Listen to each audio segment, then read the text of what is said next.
got a slip in your palm and a hole in your chest. Black coffee on the felt, man, you look like a mess. 3-team parlay turned to dust in your head. Now you stare at the chips like they made you this man. But don't you go quiet, don't you fade from the floor. Your name still means something to somebody for sure. Put the glass down, baby. Look at me now. Hold on, hold on. Not tonight, not now. Hold on. Let me pull you out. That fella bites hard, but it don't get the crown.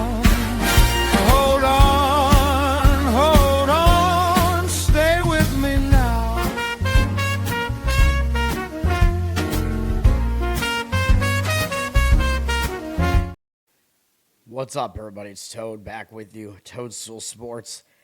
Saturday, July 4th. Happy 4th, everybody. Oh, man, need to trim this beard or something. This is bad. I don't know what to count yesterday as. I'm counting it as a 2-1 day. We got the easy win with the Baltimore Orioles, 3-0 win. I was worried their bullpen was going to blow it, to be honest, even though I factored them in because Cincinnati's bullpen's even worse. But that game was 3-0 for quite a while at the end, and that's how it finished. So we got that win. The Red Sox Anaheim one, that was a loss because the Red Sox put up a bunch of early runs, and they put it up a 5th run in the 5th inning, I think. So it was going to push before that. And then to just really stick the knife in, the full game went under. Red Sox didn't score any more runs after the 5th inning. They had one 4-run inning, and then they didn't score basically at all after that. They didn't score against Anaheim's bullpen, I don't think. Like, who could predict that? The reason why I gave out the first 5 was Anaheim's bullpen sucks. Red Sox didn't score against them at all, and I think the Red Sox bullpen actually gave up a couple of runs. Or actually, maybe they didn't. I think Bennett was pitching really well. Bennett had like a no-hitter for a while in that game, or a 1-hitter or something, and then maybe he gave up the runs because he was in there for a while. I don't know, but I'm pissed because the full game went under. So if you went full game under 8 or whatever it was, the game landed 7. That really, really pisses me off. Getting the first 5 wrong and then the full game goes under. I think it should have been a winner. I'm pretty pissed about it. Or at the very worst, it should have been a push. Whatever. We did win in the World Cup with Ghana, even though we had to pay juice for that with a +1.5. They lost 1-0, and that was the most likely outcome, to be honest. I did pick Colombia to win that game and their next game in my bracket, but you saw my handicap. It was just the fact that both teams were playing all these low-scoring games. I was like, all right, you're going to give Ghana the +1.5, and Colombia's coming off a big Portugal game. It made sense to me. Colombia did outplay them, but the game was a pretty low-scoring game statistically and whatever, so 1-0. Ghana was able to cover. Yeah, basically at the end, you're just hoping, like, you just need Colombia to not score again, basically, in those remaining minutes of the game there. And at that point, they were protecting pretty much and making sure that they were not going to concede a goal so that they could just finish the game off. So that worked out. And then, I'm not going to count the WNBA game because what do you want me to count it as? I gave it out at 8.5 on the show. 8.5 was a winner. It was basically 7.5s across the board at that point. And I did tell everybody to wait because I thought the line was not going to drop that much further. Like, I legitimately thought that line was basically just assuming that Wilson wasn't going to play, and she didn't. But then when they announced that she wasn't going to play, like, I looked, and I talked about it on my Instagram video, there were 7.5 still out there very briefly. Then it all just crashed down to, like, 4.5. And I said, I still do agree with it, but, like, I did not recommend making a full play on that if you saw my Instagram video. And hopefully, I don't know if I made that clear on the show yesterday, but I said wait. But, like, at 4, there's no way that I personally would have played that at 4.5. I just couldn't do it. So I'm just going to count that as not being a play. I mean, obviously, I can't count it as a win, but every other number lost. And by the way, every number should have won. Chicago was really good in the second half of that game. They played pretty well in the game, and then were good enough in the second half that they overcame the deficit that they were in. They took the lead in the fourth quarter, and if you have them as an underdog, yeah, that's what you want. But then the game went into overtime, and even so, okay, you have a big underdog. It goes into overtime. You're still on the right side. Oh, but what happens? No, they get outscored by 8 in overtime. They commit another foul with like 11 seconds left when they were down 6. So, if you were really late to that, if you waited, which I know I did say to wait, but I did not think the line was going to crash to 4.5. Like, really? And yeah, like I said, at that point, I would not have played it. Like, I was trying to get a 7.5. And if you lost on plus 7.5, it was complete bullshit if you lost at that number. They took the game into overtime. That's all you could do, basically. So, yeah, I can't count the game. Obviously, I'm not going to count it as a win, even though the 8.5, if you got it in the morning, would have been a win. All the numbers, if you'd waited, all those numbers were losers, but I basically had pretty much implied that I would not really be playing it if it was anything below that 7 key number threshold. So I'm going to count it as a no play. Be angry at me about that if you want, but that's what I'm going to do for the show purposes. So 2-1 yesterday. Probably should have won the Red Sox game. All right, we got to get into this. I like the baseball board today. I'm going to give out 4 baseball plays, and I have some other fairly strong opinions. It's just that I don't like the number on some of the other games. So I'm going to give out 4 plays, and I'm giving out a World Cup play, and I'm skipping the WNBA. First game up, early start time. I don't know what the deal is here. Pittsburgh and Washington. 11:05. I think it's because it's the 4th of July. I guess there's something going on in Washington. I guess it must be the Freedom 250 thing that's still going on or whatever. So this game's going to be early. So keep that in mind. This is a really early game. It'll probably start before I even finish the show. I'll try to finish the show before that, though. I do like this game, but it's not on my card. First of all, I don't like these 2 bullpens. Pittsburgh did only use 1 guy out of the bullpen yesterday, though. And Washington, I might have to zoom in a little bit here. I don't know what's going on. This website is like, I don't know. There's something going on with this website that I don't really. All right, that's better. I was going to say, I don't want to have to scroll to see this entire header here. Washington used 4 relief pitchers yesterday. Neither bullpen is good. Washington is worse. They're 26th. Arranged by whip. Pittsburgh is 22nd. Both offenses are good. Pittsburgh 2, Washington 4. And, I keep mentioning, this game, this seems like it's going to be an over type of series. Washington won yesterday, and it was an over game. They won 9-5. This game, I like Pittsburgh in this game, but the problem is the price is just kind of ridiculous. Braxton Ashcraft is pitching for Pittsburgh, and he looks like he's all of a sudden getting a huge amount of respect in the market. And the reason, I like him. I think he's a good pitcher, but I've also been making some plays on him because I've been thinking you're getting some value playing on him. But in this game, you're really not, although I think Pittsburgh should win this game. Ashcraft, good. 3.33 ERA, 1.08 whip. He's only slightly worse on the road, 3.49 road ERA. He gave up 5 runs last time against Philadelphia on the road, but he still got a win in that game, and I think he got unlucky. He gave up 5 hits, 1 walk, 8 strikeouts, 3 home runs was really what did him in there, and they still won the game, so whatever. But yeah, Ashcraft, I think he is pitching well. I think he's better than that last start would suggest. He's got a low hit rate, low walk rate, really high, or not really high, but definitely a high strikeout rate. His numbers are good across the board here. And against Washington, he's also good. They only have 18 at-bats against him. Most of their hitters have faced him. 222 average, 578 OPS, 6.2 strikeout walk ratio. So Ashcraft looks like he lines up well here. He's clearly the better pitcher over Zach Littell, who is not good. 5.29 ERA, 1.35 whip. Littell has been really bad at home, 6.15 home ERA, and it's not misleading. He's given up a higher home run rate at home, higher hit rate at home, way higher opponent batting average. This is not good stuff here. And against Pittsburgh, it doesn't get any better. 43 at-bats, although they only have, 7 hitters who have faced him. 372 average, 935 OPS, 7-2 strikeout walk ratio. Pittsburgh also does have the better bullpen and more rested bullpen here. I like Pittsburgh in this one in the full game. Problem is, money doesn't agree with it, and the line, it's because of the price. Like, you have to lay minus 160 something with Pittsburgh. Dude, I thought you were going to be able to get Pittsburgh at like minus 130 in this game, to be honest. Like, all of a sudden, Ashcraft. Be aware, it looks like Palmquist is now listed for Washington, so I think that's an opener. I think they're putting an opener in front of Littell, so I should have mentioned that. Just be aware that with some of these pitchers that aren't that good, a lot of times these teams will put an opener in front of them. Palmquist, although he is listed as a starter, but no, I think he's going to be an opener. He threw 1 inning last time out against Boston. He's still young, though, and he's got decent numbers so far. Honestly, I don't know what they're doing, but I'm still expecting it'll be Littell in after him, I'm pretty sure. I would still play Pittsburgh in this game if I was going to play it, but the money doesn't agree. 57% of the tickets on Pittsburgh, 54% of the cash on Washington.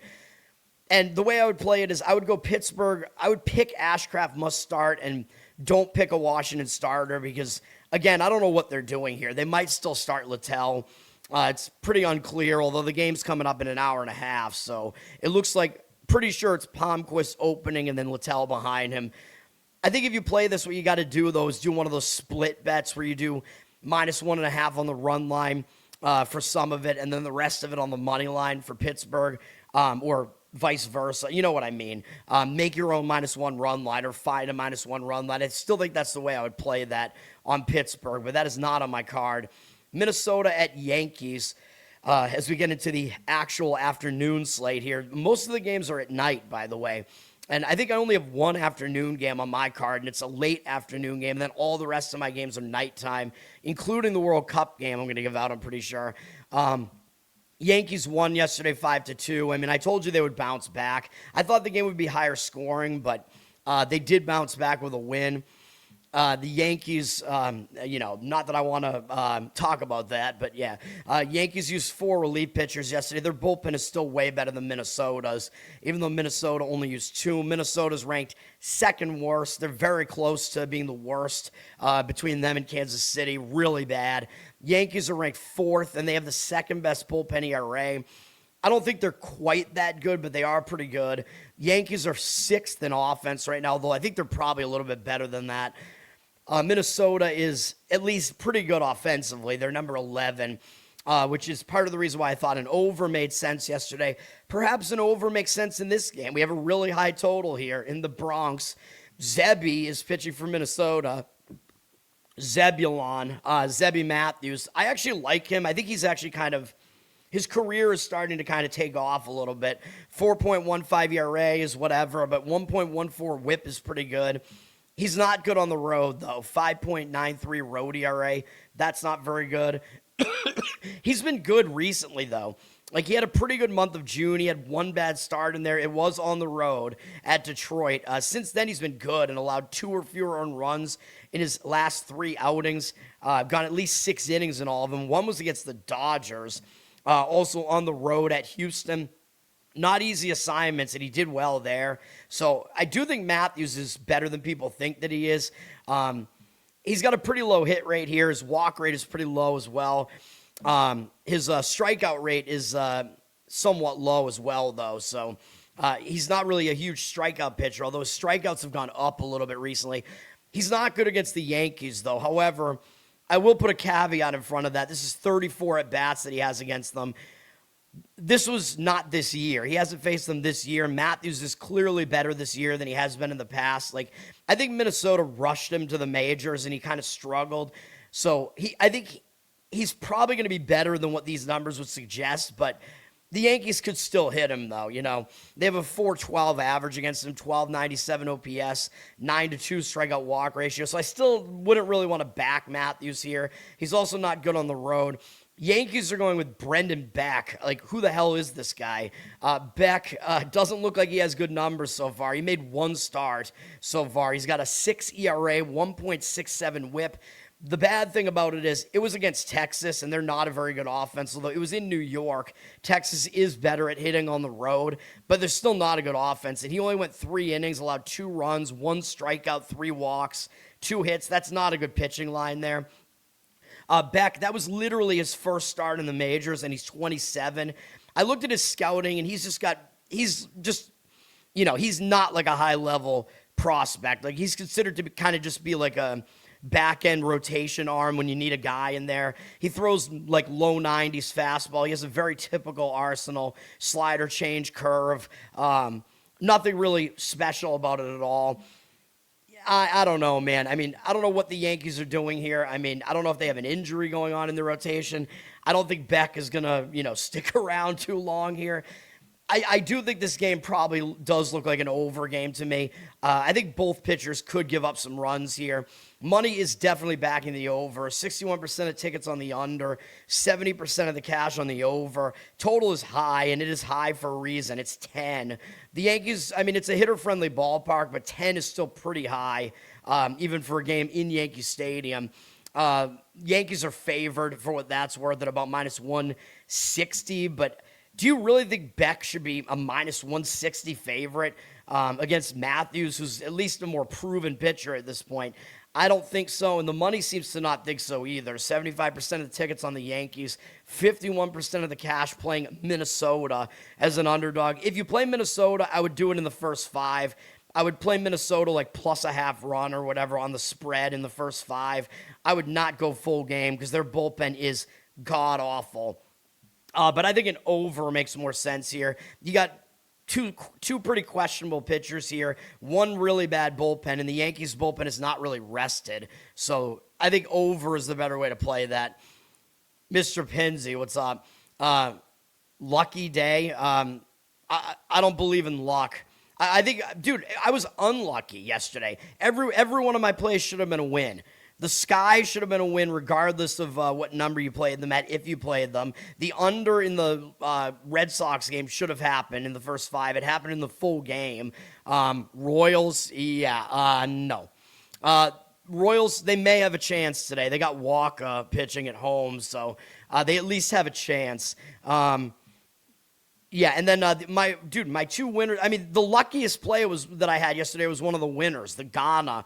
The Ghana one was probably the luckiest out of all 3 of those. And then, 2 of both losses, if you want to call them losses, were unlucky. No, I'm not going to bet on Joey Chestnut.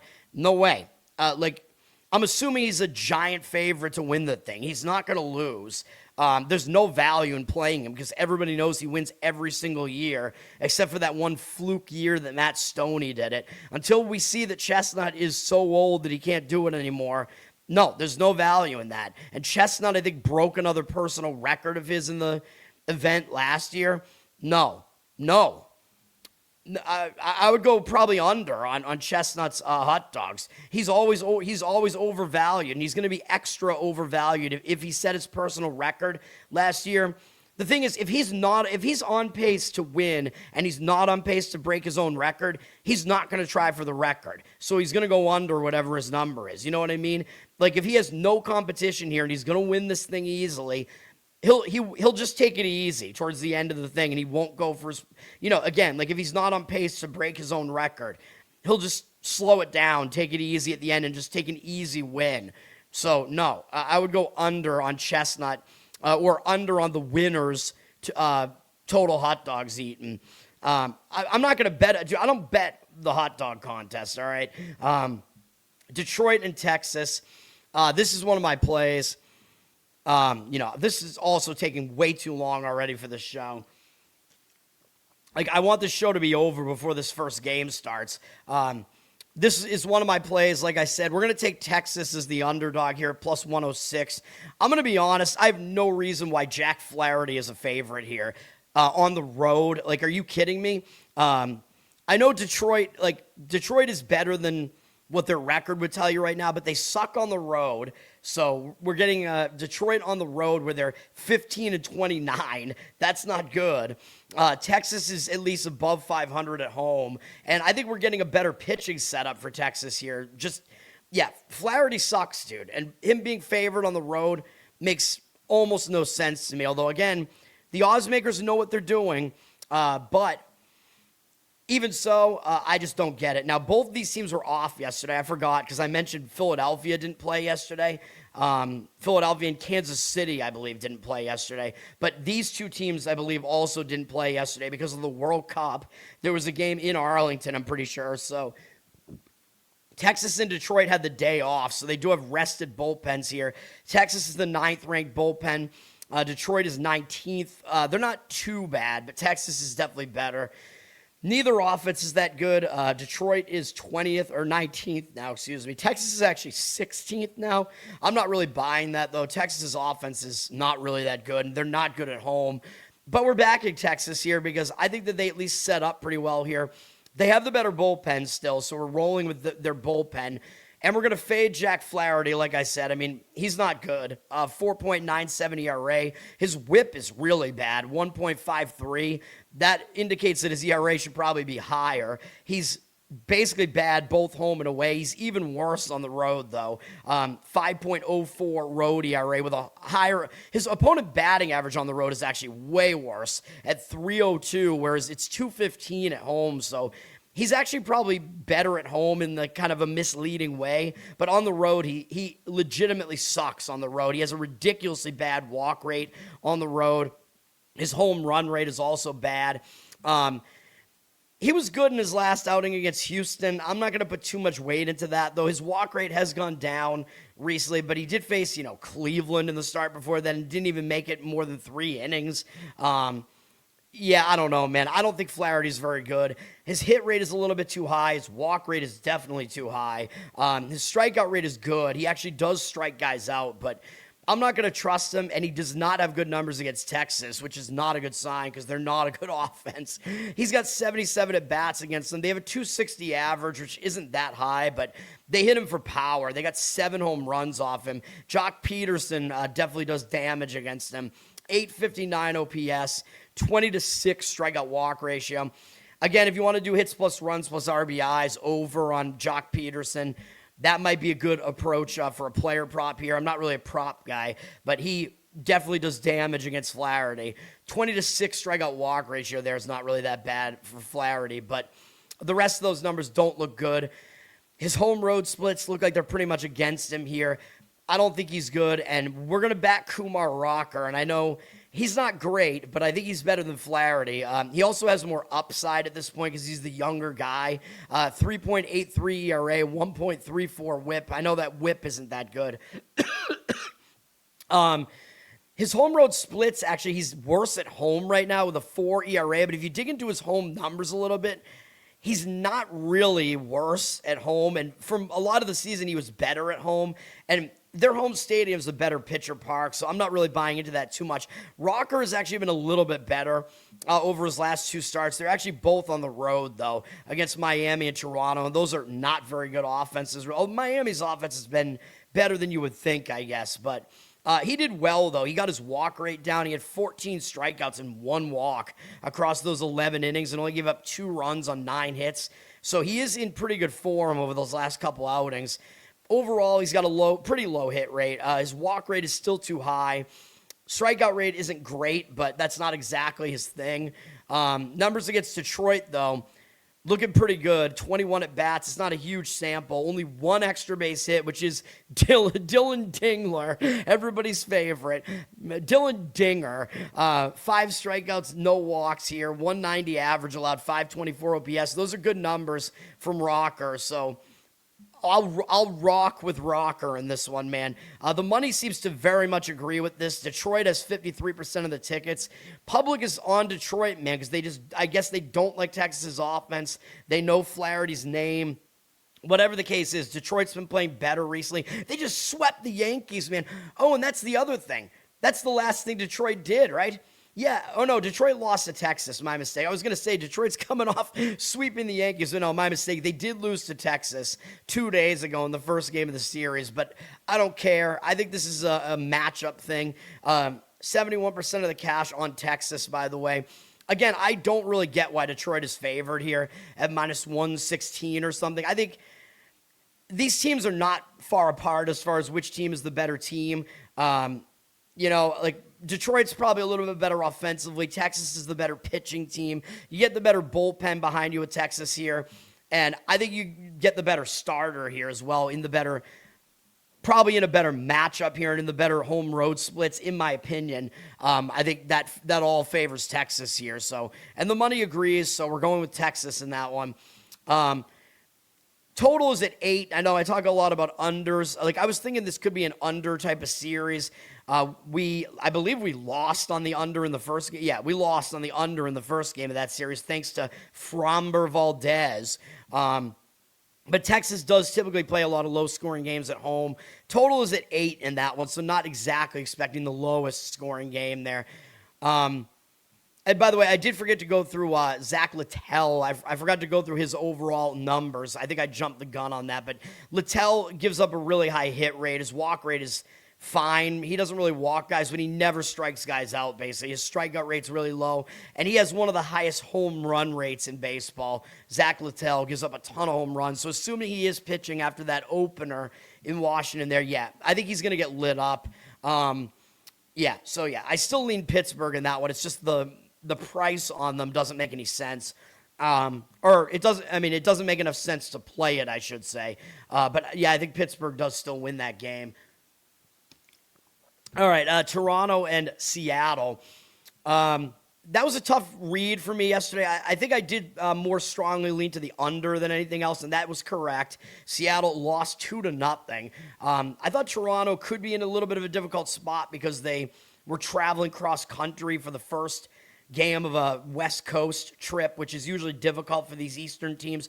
Plus, Seattle's got revenge on mine, because remember, Toronto knocked Seattle out of the playoffs last year to get to the World Series. So Seattle, they're going to have their eye on this series, and even more so after losing the first game. Seattle's going to be motivated here, man, although if you want Seattle, you got to pay a price for it, and I actually don't love the way the matchup looks for Seattle, even though I do like their starting pitcher, not in this matchup. Seattle used 3 relief pitchers yesterday. Toronto used 2. These are both decent bullpens. I think Seattle's is still better, even though they're 18th and the Blue Jays are 10th. Seattle's ERA is better, and I think they have better arms in their bullpen. But both bullpens are pretty good. Seattle is 27th offensively. They've really struggled offensively recently. I think they're going to move up again at some point. Blue Jays 23rd. I think the Blue Jays are legitimately the worst of these two offenses, though. Blue Jays are going to be going with Shane Bieber here. Bieber, I mean, we know he's dealt with injuries, man, recently. He's still not that old at 31, but he's missed a lot of time over the last couple of seasons because of injuries. He just can't stay healthy, but when he is healthy, he's good. Like, he's been good throughout his career, including last year, that brief period where he was healthy. He was good last year. So what do we do with Bieber here? I don't know. He's only made 2 starts this season. Wasn't great. 6 ERA, 2 whip. They were both at home. He was somewhat better in his last start, which was against Texas. They're not a good offense, though. Although, again, better on the road, and that's where they were there. His first start against Houston, he really got lit up. So he did settle down a bit against Texas, but he had 4 walks in 5 1/3 innings against Texas. That's not exactly a good sign. So I'm kind of waiting with Bieber here because he's good, and at some point I expect that he's going to return to form here, but it hasn't happened yet. Maybe it could happen here, though, because this is a pitcher-friendly ballpark here, and he does have good numbers against Seattle in his career, 75 at-bats. Mostly it's just all the long-timers in their lineup have a bunch of at-bats against him. 213 average, 502 OPS, really good 34-5 strikeout walk ratio. So he has pretty dominant numbers against Seattle. Again, the question is, how healthy is he right now? He's going up against Logan Gilbert, who obviously has had the better season so far. 3.42 ERA, 1.01 whip. Gilbert has not been as good at home, though. I don't know what's going on with his home numbers. 4.63 home ERA, because for some reason he's allowed a bunch of home runs in a park that limits home runs. Makes no sense, but I talked about that because I backed Gilbert. I think, what did I do? I think I gave out an under, I want to say, in one of these games. I think it was this Baltimore game. I think I gave out an under. Maybe I did it in the Boston one, too. I forget. But Gilbert has been better at home recently. His last 3 home starts have all been good. So I don't know what was going on with him, man, with those home run numbers, but those home run numbers have definitely dropped recently. He only allowed 1 in his last 2 starts combined at home. Pitched pretty well on the road against Cleveland last time out. Got unlucky to allow 4 runs, in my opinion, in that one. Went 7 innings, 7 strikeouts, no walks. So, yeah, I think Gilbert is good. He's got a high strikeout rate, low hit rate, low walk rate, too. So there's nothing to really dislike here, except he doesn't do well against Toronto. In 79 at-bats, 316 average, 860 OPS, 13-3 strikeout walk ratio. Guerrero and Kirk both do a pretty decent amount of damage against him. And Lucas does as well. So do what you want with that. But, player prop potential with a couple of those guys there maybe for the overs. I'm staying away from this game. The total's low, and probably rightfully so. I mean, on the surface, at least, it does look like it should be a good pitching matchup here. Total's at 7.5. I mean, it is a home game in Seattle, so kind of makes sense. The money's backing the over a bit, though. 65% of tickets, 75% of the cash on the over. The money is also backing Toronto. 74% of tickets on Seattle, 68% of the cash on Toronto.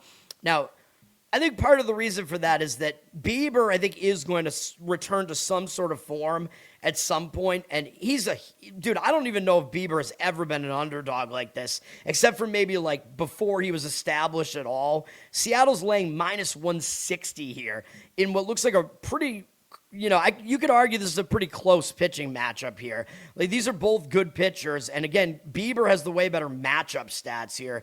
So I think I probably do agree that there is probably some value looking towards the Blue Jays here. And you'll get them, like, you could do, I would do it first 5, though, probably, because I do think Seattle has a little bit of a better bullpen. Although, I wouldn't really disagree with you on the full game either, though, if you wanted to do, like, Blue Jays, part of it on the +1.5 run line and the rest of it on the money line. You know what I mean? Something like that. Or just fire on Toronto's money line. Just go for it. Balls to the wall. Like you do sometimes with these money line sports. Maybe something like that. I still slightly lean towards an under in this game too. But yeah, I think Toronto might be able to hang in there and get you there with that one. And maybe a first 5 plus a half run makes sense. Baltimore and Cincinnati. Yeah, boy. Look at this pitching matchup. All right.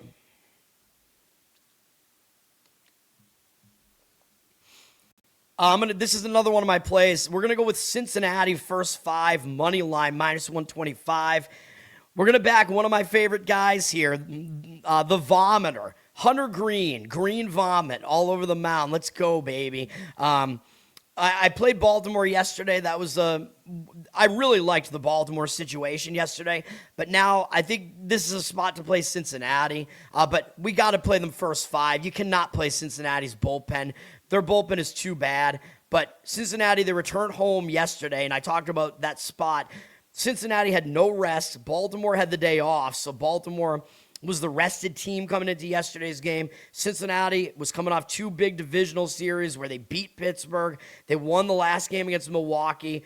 Returning home, plus no time off. It was a terrible spot for Cincinnati. But now I think this is a better spot because when a team returns home and they don't do well in that return home spot and they have the home distractions around them, whatever, losing the game badly will, wake them up. And teams in baseball, when they get shut out at home, a lot of times they do bounce back and they do better in that next game. So that sets up a bounce back angle for Cincinnati for both of those reasons. So I like that, and I think they have the starting pitching edge, obviously, which is why I'm giving you the first 5 here. Cincinnati did use 3 relief pitchers. I don't want anything to do with their bullpen, although they were good yesterday. Baltimore used 3 relief pitchers yesterday. Both bullpens, actually, I think, didn't give up any runs yesterday. Baltimore's ranked 13th. They're a mediocre bullpen. Cincinnati is still like a bottom several bullpen. They're at 28th, not good. Baltimore does have the slightly better offense. They're at 18th right now. Cincinnati is at 23rd, but I'm not going to weigh that too heavily. And Baltimore is going with Brandon Young, and while I think Young is actually kind of finding something this year, I actually think he's better than people think that he is, except I don't think he's as good as his 3.11 ERA suggests. 3.11, yes. one of my bands that I would listen to all the time in the late 90s. 1.3 WHIP here indicates that his ERA should probably be higher than that. I'm not saying he's bad. I think he's kind of come into shape this year a little bit. He is a little bit worse on the road, 3.38 road ERA. He's going into a hitter-friendly ballpark here, and he does allow a lot of fly balls, although he hasn't allowed a lot of home runs yet. He does have a pretty low hit rate here. His walk rate is too high, so the walks have been the issue with him, and he doesn't really strike guys out. So he is one of those guys that the advanced analytics guys won't like him because he doesn't really strike a lot of guys out. And the walks are still a concern over the past month, even though he pitched pretty well really it's just over the course of the season. He's allowed more than 3 runs only once, but there are some issues there with the amount of walks he's given up, man. I think he's getting a little bit lucky with the amount of runs that he's given up being so low. So I think at some point there's going to be a little bit of regression here, even though I don't think he's that bad. But he doesn't have good numbers against Cincinnati, although it's a very small sample. 10 at-bats, 5 hitters have faced him, but they have a 400 average against him, 1,055 OPS. So I don't really think this is really the best matchup for him. And I want to back Hunter Greene, dude. Hunter Greene is returning from the injured list. He hasn't pitched yet this year. And I consider him to be a veteran at this point, man, because Cincinnati brought him into the league 4 years ago in 2022, and he struggled a little bit, but I knew that this guy had something because his strikeout rate was so high that it overcame his walk rate not being that good. He was clearly a good pitcher, and he really came around. He was dominant in 2024 and 2025 before he got hurt. Like, he's been an ace pitcher, basically. So him coming back, that's going to stack this Reds starting rotation. Having him and Chase Burns as a 1-2 punch, that's not bad. I still don't like Cincinnati as a team. Like, I still don't think Cincinnati's that good as a team, but Hunter Greene is definitely going to help them. And I think what I was alluding to is he's a veteran at this point, so I like it when a veteran pitcher comes back from injury because I think they're going to be ready to go. Like, people have a tendency to want to shy away from them. Oh, well, what's Greene going to do when he comes back? People kind of forget about Greene because he's been gone for a while. I can't forget about him because he vomits on the mound, man. Sorry, I keep mentioning it, but that's kind of what he's known for at this point. The vomit ball. Anyway, I think that he's going to be excited to get back out there, man, after missing a pretty large chunk of time. I think he's going to be ready to go, and I looked at what he did in his rehab stints. He pitched a little bit in Single-A in the minors, and then he went to Triple-A. He was completely dominant. He gave up no runs in like 14 innings across Single-A and Triple-A, and he hardly put anybody on base. Like, I think he only put like 4 guys on base, either via the hit or the walk. His strikeout rate wasn't that high, so I will say that. But, yeah, I mean, he was pretty much lights out in his rehab stuff, so I think he's ready to go. I don't remember what his splits looked like last year. He was really good at home, so good thing I reminded myself. Last year, he had a 1.5 home ERA, so he was really good at home last year. So, yeah, let's roll with it. I like Hunter Greene. He is a strong pitcher, dude. And the money, I think, is backing this as well. Let me see. Because I think the public just doesn't really want anything to do with Cincinnati with the way they've been playing recently. But let me see. I mean, they're in last place now in their division, although I think they might be the worst team in that division. Yeah, 53% of the tickets on Baltimore and 78% of the cash on Cincinnati. So the money is heavily backing Cincinnati. And the price in the first 5 is not that much higher than it is in the full game. Full games like minus 122, minus 125 is out there.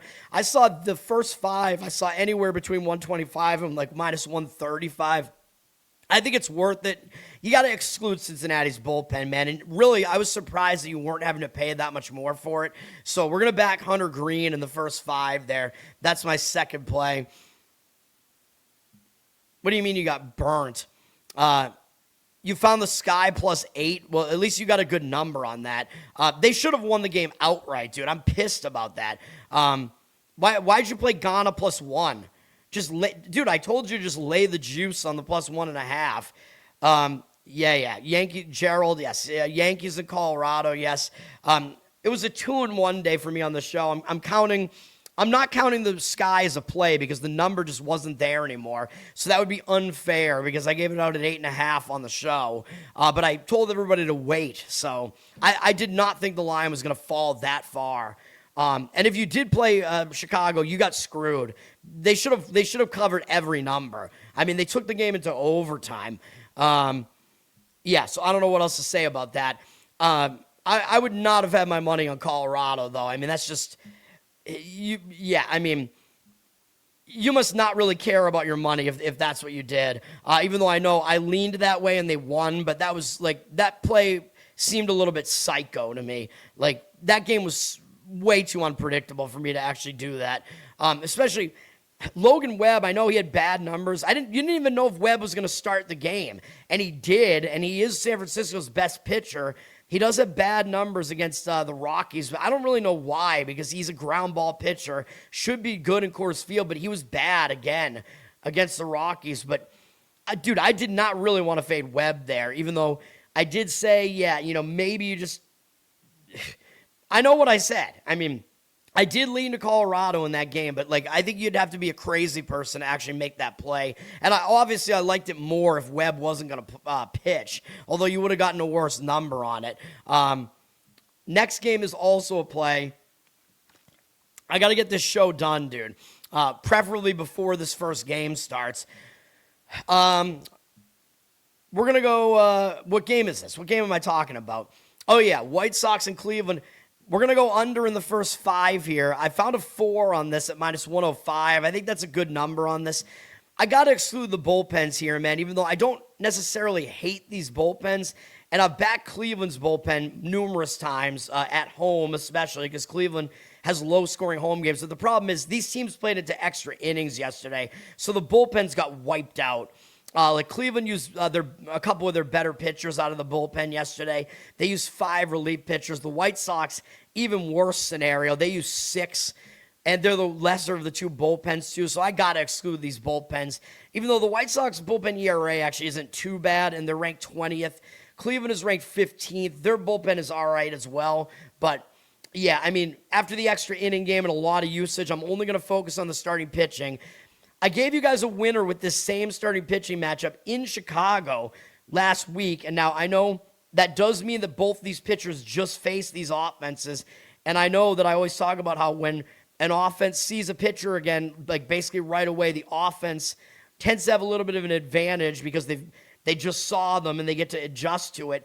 But the thing about it is, I think it's that situation is the strongest when it was the first time that lineup faced that pitcher and they had no idea what that pitcher was going to throw at them. Now they do know. They tend to hit him better in the second time. That's not the case here. I mean, these are divisional foes. They're already familiar with each other, which a lot of times I know that I do say that familiarity within a division does tend to lead towards better hitting a lot of the times just in general. But in this case, you're going to look at some sample sizes here. These pitchers both have the upper hand here. These offenses have both seen these pitchers multiple times already.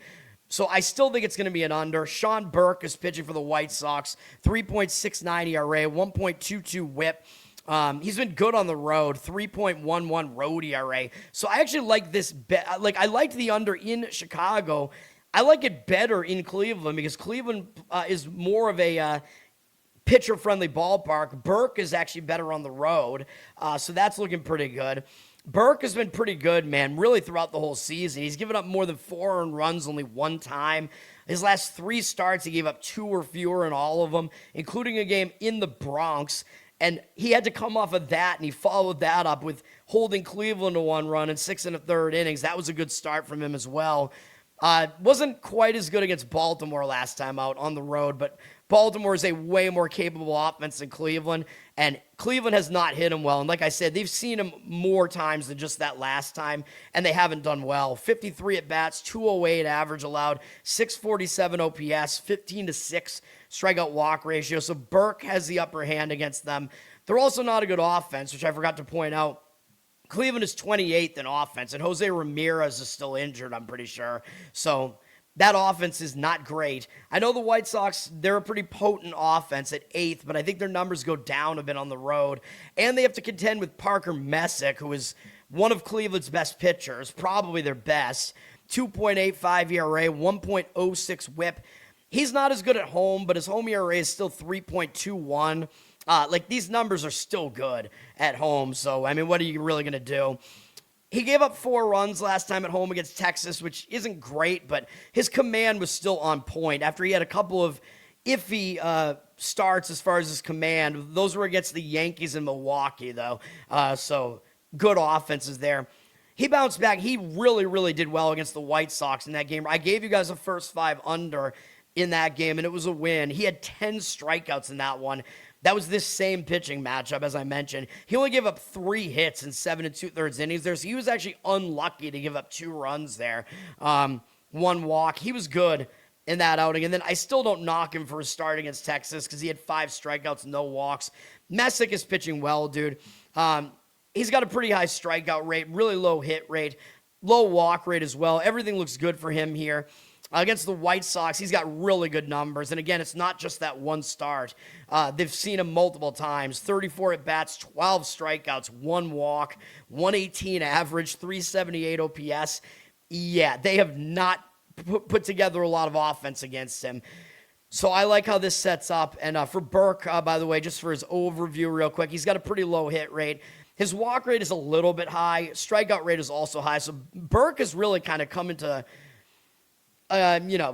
some sort of form this year. I'm kind of surprised by it because, I don't know, I mean, he was okay before, but this year he's been better. So it's interesting. But yes, we're back in the under in the first 5 here. I think the money agrees with all of my plays today, by the way, and it is agreeing with this as well. 60% of the tickets on the over, 65% actually, 72% of the cash on the under, however. So the total looks like it has a pros versus Joe split on it. Total is low on the full game, 7.5. So I wasn't sure that you'd be able to find a 4, but I did. So hopefully you can find a 4. It was at a good price too. Like I would probably get up to about -120 even to get the under 4 here. I think it is worth it. Every half run matters in the first 5 because, of course, it can be tied at the end of 5. The money's also back in the White Sox, which I don't know about that. 66% of tickets on Cleveland, 77% of the cash on the White Sox. I think it's probably because of the price. Cleveland is about -140 something here. Messick is good, but maybe the professional money's kind of saying, well, Burke isn't that much worse, so this should be a close enough game that maybe there's value looking towards the dog here, but Cleveland does have the better bullpen. I don't know. If you're going to go with the side, if you were going to take a shot with the White Sox, I would only do it in the first 5. But like I said throughout this series, like I said yesterday, I was correct about Cleveland winning yesterday, although it was close. I didn't wind up putting it on my card, but I liked it. Cleveland, they had their other good pitcher on the mound yesterday, Gavin Williams, and Cleveland was favored. And I said, well, I thought that the public would be on the White Sox throughout the series because the White Sox, they're the better hitting team, so people perceive them to be the better team, you know what I mean? So I was like, well, the public is going to like the White Sox, seeing them as an underdog, although it looks like that's not the case in this game, which kind of surprises me. But Cleveland has won both games in the series so far. They've only won each game by 1 run, though. The White Sox, because they've lost both games in the series, there might be a little bit of a motivational angle there maybe, but under first 5 is my play there. Didn't have +1. Wait, what? What are you talking about? Dude, you got to get multiple books, man. Most books don't offer a +1, so I don't know what book that was. Like, the biggest books, they try to fuck you. Like, they don't want to give you the +1 because you can get a better, price on it. You know what I mean? So they give you just only the halves. If you look at the alternate lines on, DK and FD and whatever, I don't know what we're talking about here. Dude, like I said, don't listen to me. Although my plays that I'm giving out are all my strongest plays. All right, my last baseball play is the next game. Best bet segment.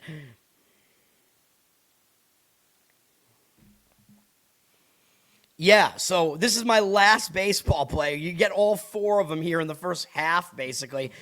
Under in Tampa Bay and Houston. I'm going full game on this, 7.5. You get the hook here at -120. I think the starters are strong enough in this one that they can carry us through more than just the first 5 innings here, in my opinion. I think Rasmussen is no longer just a first 5 type of guy. Like, they used to limit him to just the first 5, and he was really good at that. But I also don't hate these bullpens, man. At this point, these are both like mediocre bullpens, and they're in decent shape right now. And I prefer this because if you look at first 5 in this one, you can only get a 3.5 on the first 5, and I don't like that nearly as much. So I'm going to take the good side of the key number on the full game on this, 7.5. Tampa Bay used 3 relief pitchers yesterday, including Legumina. I think I pronounced his name wrong. The Little Bean.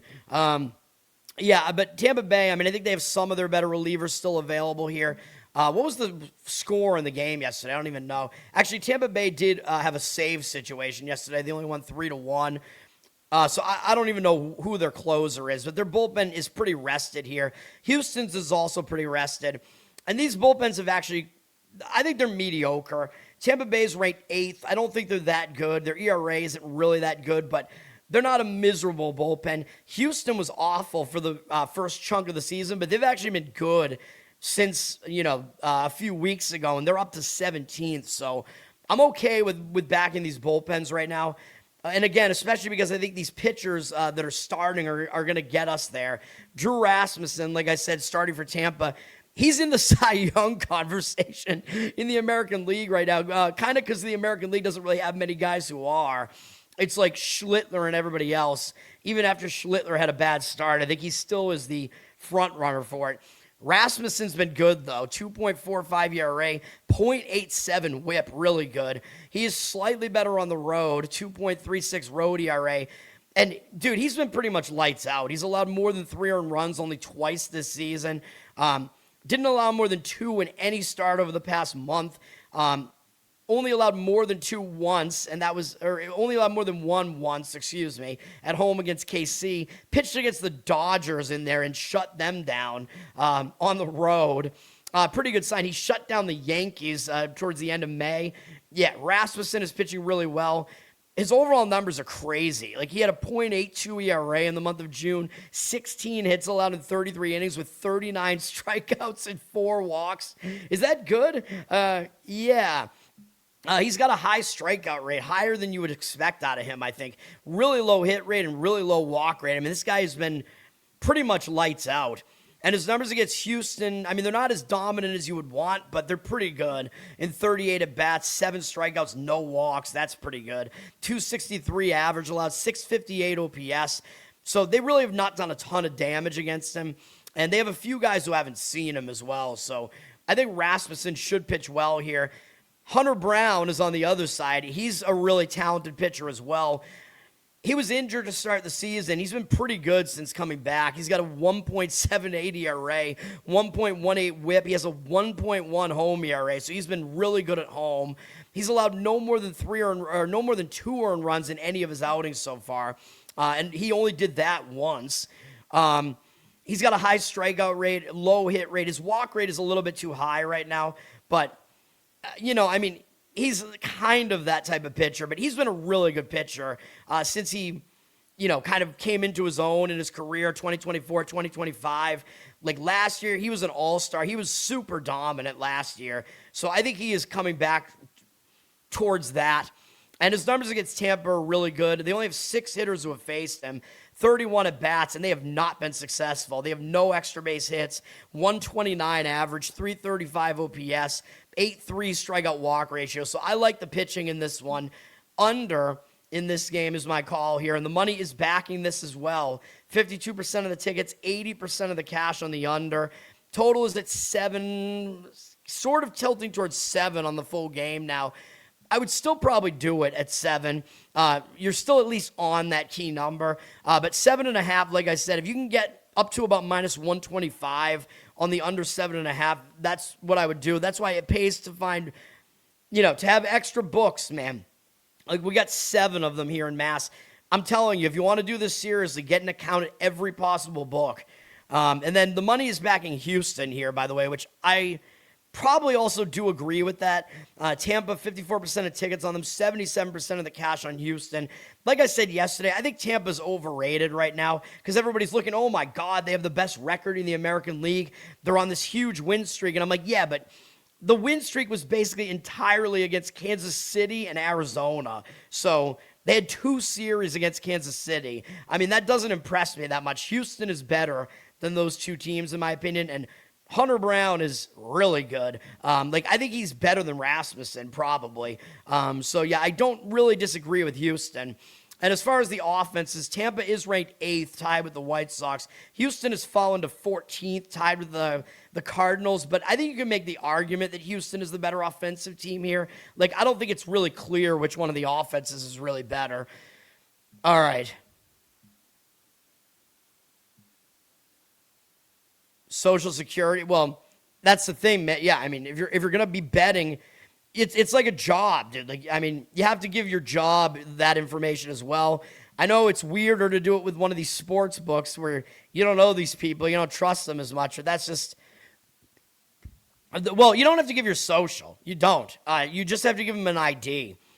Dude, I have an account with every book available in my state here, and yeah, I didn't have to give them my social. I'm pretty sure I did not. Maybe I'm misremembering that. I think you have to give them your ID.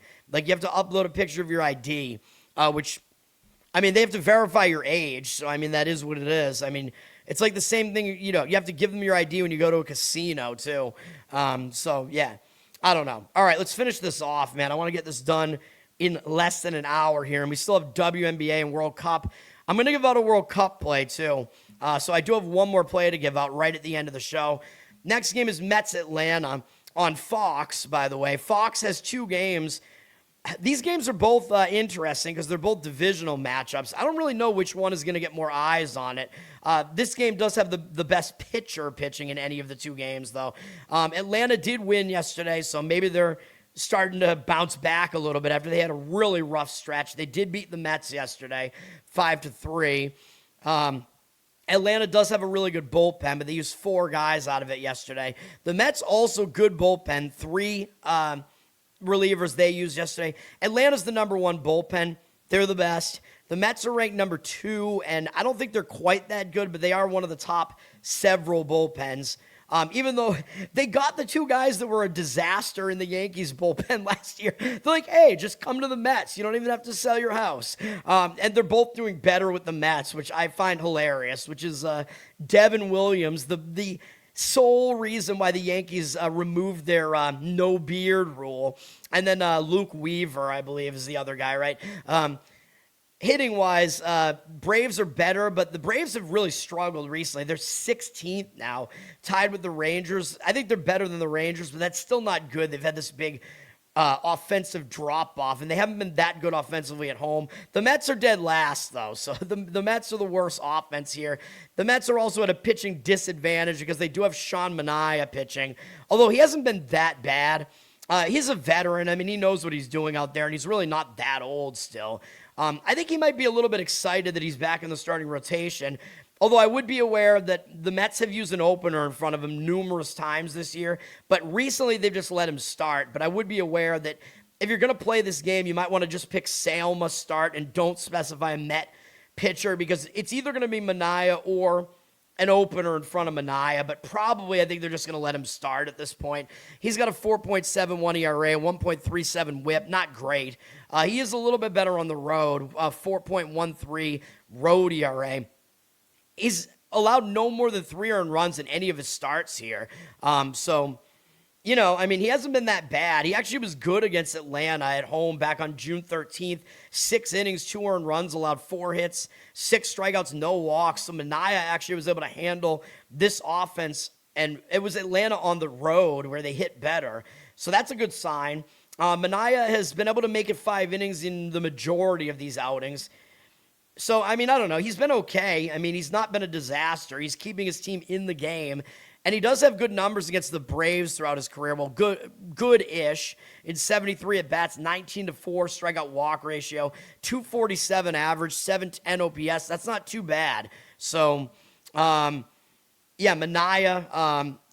numbers not too bad here. Yeah, NH. Dude, I'm surprised because I know that your one book is DK. They have a monopoly in NH. The Libertarian Paradise, they have a state-run liquor store monopoly. They have extremely high property tax, and they have a monopoly on the on online sports books. Doing well there, New Hampshire. Yeah, I know. Like, and yeah, DK. You want more options than just DK. I'll tell you that. Like, I know because I have 7 books here. I find better numbers all the time at the M Lion book, the Roman Emperor C book, and the book that starts with a B that's a gym that sometimes their app malfunctions on me. Those 3 books give you the better numbers usually. And the book that is the scoreboard book that used to be owned by ESPN, if you know what I'm talking about. That book gives you some good numbers sometimes too. So, yeah, DK and FD tend to have the worst numbers out of all those books. Although I will also make plays at those places too. I mean, because you have to. And sometimes, sometimes you'll get kicked off of certain books. But yeah, I'm surprised. I thought DK didn't give you the +1s in soccer. You know what I mean? I mean, I understand why you did that to get the price down. But yeah, I mean, I don't know. For some reason, I just felt that game was going to be a 1-0 Columbia win. I don't know why. I mean, I do know why. I mean, a lot of things kind of pointed at that being what was going to happen. Although, of course, picking the exact score, a lot of different freak things can happen. Anyway, Chris Sale is pitching for Atlanta. Obviously, we know he's an ace. 2.1 ERA, 1.08 whip. Really good at home, 1.09 home ERA. He's been really good over the course of the whole season. He's given up more than 2 earned runs only 1 time. Hasn't faced the Mets, I don't think, this year. So somehow he's not wound up having his turn come up during their series. He's got a low hit rate, low walk rate, high strikeout rate. I mean, all the right things. Numbers against the Mets are also good. In 67 at-bats, 20-2 strikeout walk ratio, 239 average, 664 OPS. For Manaea, by the way, I should point out that his walk rate is the main issue with him. His hit rate is actually not great, but his walk rate is just way too high. And he does still have a decent strikeout rate, so just throwing that out there. Manaea still has something on his stuff. I think this game looks like an under to me. I mean, I think both pitchers could do decent here. They have decent matchup numbers here. Both bullpens are pretty good, so yeah, I lean under in this one. It's not on my card or anything, but Manaea, I mean, he's obviously the bigger question mark here. 58% of the tickets and 87% of the cash on the over, though. But Atlanta's also been struggling offensively, man. So you got 2 offenses that might not be in peak form here. Totals at 8, which is exactly where the game landed yesterday. So, yeah, I lean under. And the money is also heavily coming in on the Mets. I think it's just because Sale, you always have a huge price tag on Sale. There is never a sale on him unless he's going up against like the Dodgers or something. Minus 174 on Atlanta here. 90% of the tickets on them. 62% of the cash on the Mets. The public action will be on Atlanta. Although the public doesn't love laying these huge money lines. But I understand why the money's on the Mets. I think if you think it's going to be kind of a lower scoring, closer game, maybe the Mets have a chance to kind of hang around in that game. And just, it really, again, knowing how the professionals bet, I think a lot of that action is just because they're looking for value. And they're like, yeah, Sale is overvalued, so fade that number, basically, you know what I mean? But I dig into it deeper than that. The other Fox game is also a divisional game, St. Louis and the Cubs. Which reminds me of back in the 90s when we were watching the Sosa-McGuire home run race. I was correct about the over in the game yesterday, but I did not see it being a 17-1 St. Louis win, with St. Louis not giving up any runs out of their bullpen. Yeah, I didn't see that one happening, although David Peterson, that guy is awful, so I did predict that correctly. Cubs used 3 relief pitchers. The relief pitchers might have gotten a little bit of a break because the bullpen was because the game was just out of control. So I think in a game like that, like position players will come in and pitch, you know what I mean? It just gets out of control. But it does save the bullpens usually. St. Louis used 2.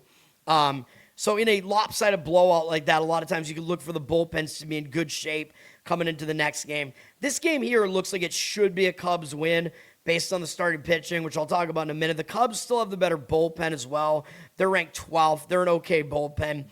St. Louis, not as good. They are 21st. They're not horrible, though. Cubs are 5th in offense still, even after yesterday, because the Cubs scored 23 runs in the prior game. So that'll help your numbers out. St. Louis is somewhere in the middle. They're 14th, tied with Houston, but that was after their explosion yesterday. And, of course, I do not like their pitcher going today, Kyle Leahy for the Cardinals. He's not good.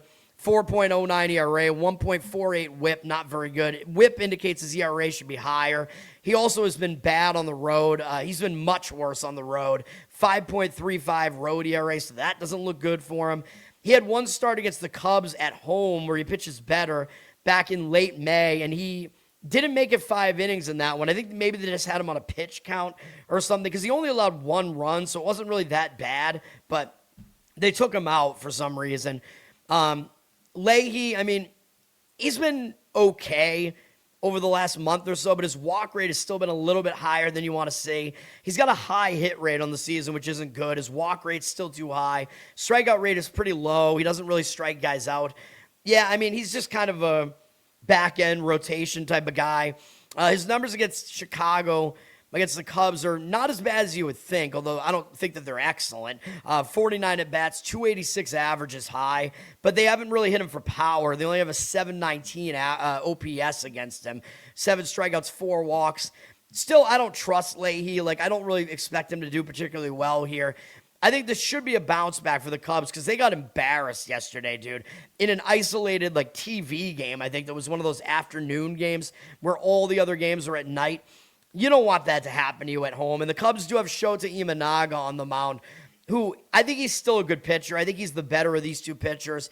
4.3 ERA doesn't look that good, but his whip tells you that his ERA should be lower than that. 1.08 whip. It kind of indicates he's been getting a little bit unlucky.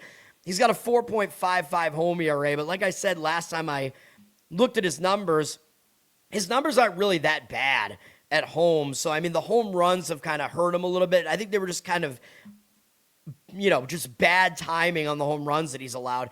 The Cubs have been good behind him recently. The Cubs have won 4 of his last 5 starts, and he is pitching a little bit better here. His numbers in June were not that bad. His hit rate was lower than 1 per inning, 23-5 strikeout walk ratio. Not really a high strikeout rate, but still a good ratio there. Not walking a lot of guys. Numbers on the season are pretty solid. I mean, his hit rate is pretty low. Walk rate is pretty low. Strikeout rate is okay. He's not that big of a strikeout guy. Home runs have been the issue, and it just seems like it almost seems unlucky. He's just allowed a lot of home runs, although he is a fly ball pitcher, but he's not a guy that gives up a ton of hits, so that amount of home runs is a little bit surprising. His numbers against the Cardinals are pretty decent. I mean, he does have the better matchup numbers here.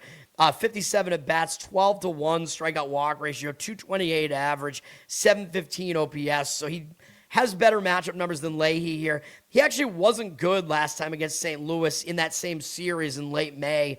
Gave up 5 runs in 5 1/3 innings, but he got unlucky. I think, again, he gave up 3 home runs. What are you doing, dude? I don't know why he's giving up all these home runs, especially in a pitcher-friendly park like that. I don't know what's going on with that, but we've seen what Imanaga has done throughout his career, man. He's had 2 basically full seasons with the Cubs, and his whip is around the same as it was in those 2, only a little bit higher. So I do think his ERA is going to come down. I do think the Cubs should win this one. I would lean towards the Cubs here in some fashion, but I know the money's disagreeing with it, though. Because I think the public, the Cubs are just a big-name team. The public tends to be on them. 69% of the tickets on them and only 67% of the cash. You do have to lay minus 160 if you want the Cubs here. I think that's still the way I would lean, though. Minus 1 run line, basically, that situation, make your own minus 1. The money's also back in the under. Finally, by the way, we have a Wrigley game with no wind blowing out. Finally, the total's at 8, so it looks like it's a less windy game in Wrigley for once here. So money coming in on the under here. I don't think I would touch that. That seems risky to me. I also think one way that you could do this is possibly with Cubs over their team total. Just take the question mark of Imanaga a little bit out of the equation. Go with the Cubs to just score some runs here. I could see that happening. You'll probably need him to score 5, which is obviously possible, especially against Leahy, plus a not great bullpen. All right. Philadelphia, Kansas City. Like I said, I think these teams were off yesterday. So Kansas City, last we saw them, they were at home and they got swept by Tampa Bay. So this looks like a decent bounce back spot, Zach, for Kansas City here because they got swept at home and they had a day off and they stayed at home. So that's a good situation for them. That's a similar situation to what the Yankees were in yesterday, although the Yankees are way better than Kansas City. But, you're sitting around at home, you get a day off after a bad home series. Yeah, you're going to show up and try to win. Philadelphia maybe overlooks them a little bit. Philadelphia's coming off beating Pittsburgh. Well, actually, they split the series with Pittsburgh. But that was still a big, Pennsylvania rivalry series. But they are starting a road trip, so sometimes you do focus that first game of the road trip. So I'm not going to say it's a bad spot for Philadelphia. The pitching matchup in this game is interesting with a lot of conflicting numbers in this pitching matchup, which makes me not want to play the game because it's like, which number do you trust more? You know what I mean? Home road splits or matchup numbers? Like, which one do you want? I don't like Kansas City's bullpen, that's for sure. Even though they're rested, they're ranked worst in Major League Baseball. It's them and Minnesota, man. They're both really bad. Philadelphia has the better bullpen. They're mediocre. It's 16th. Offensively, neither team has been that great. Philly is 21st. Kansas City, 22nd. So both offenses have had some struggles. Kansas City is better offensively at home, though, and Philadelphia is worse offensively on the road, although this has become more of a hitter-friendly ballpark in Kauffman Stadium with the walls being moved in. Jesus Luzardo is pitching for the Phillies. He's been decent, 3.88 ERA, 1.3 whip is a little bit high, though. He is good on the road, though. So home road splits, he is significantly better on the road. 1.55 road ERA, so he's in the way better of his home road splits. Philadelphia has actually won his last, 7 starts. So Philadelphia's been winning behind him recently, and he's allowed more than 2 earned runs only once over that span. So he is in pretty good form here, except his walk rate is still really high. This is like Dylan Cease type of stuff here, which... Dylan Cease is good, obviously, but we're looking at a really high walk rate in addition to a high strikeout rate. So what do you do with that? I don't know. I don't like a high walk rate like that, man. Luzardo on the season does have a pretty low hit rate. His walk rate actually isn't that high on the season, and his strikeout rate is pretty high. So, yeah, overall, I do like his overall numbers. I don't like that his walk number has been crazy high recently. His numbers against Kansas City are actually bad. In 50 at-bats, they have a 300 average against him and 940 OPS. In only 6 of their hitters have faced him, but they've seen a decent amount of him. He's struck out a lot of them, though. 17 strikeouts, 3 walks. But when Kansas City connects with him, they do a lot of damage. Starling Marte and Lane Thomas have both hit him really well. So do with that info what you want. Luzardo's better on the road by far, but he also is not good against Kansas City. He's going up against Michael Wacha, who is not a Wacha when compared to Luzardo. Wacha's the guy that walks way fewer people. Wacha is still pitching well, man. 3.31 ERA, 1.14 whip. He's getting up there in age, but he's not a strikeout pitcher. He's just a guy that places his pitches well. He's been good at home, 2.85 home ERA, so both pitchers are in the better of their home road splits.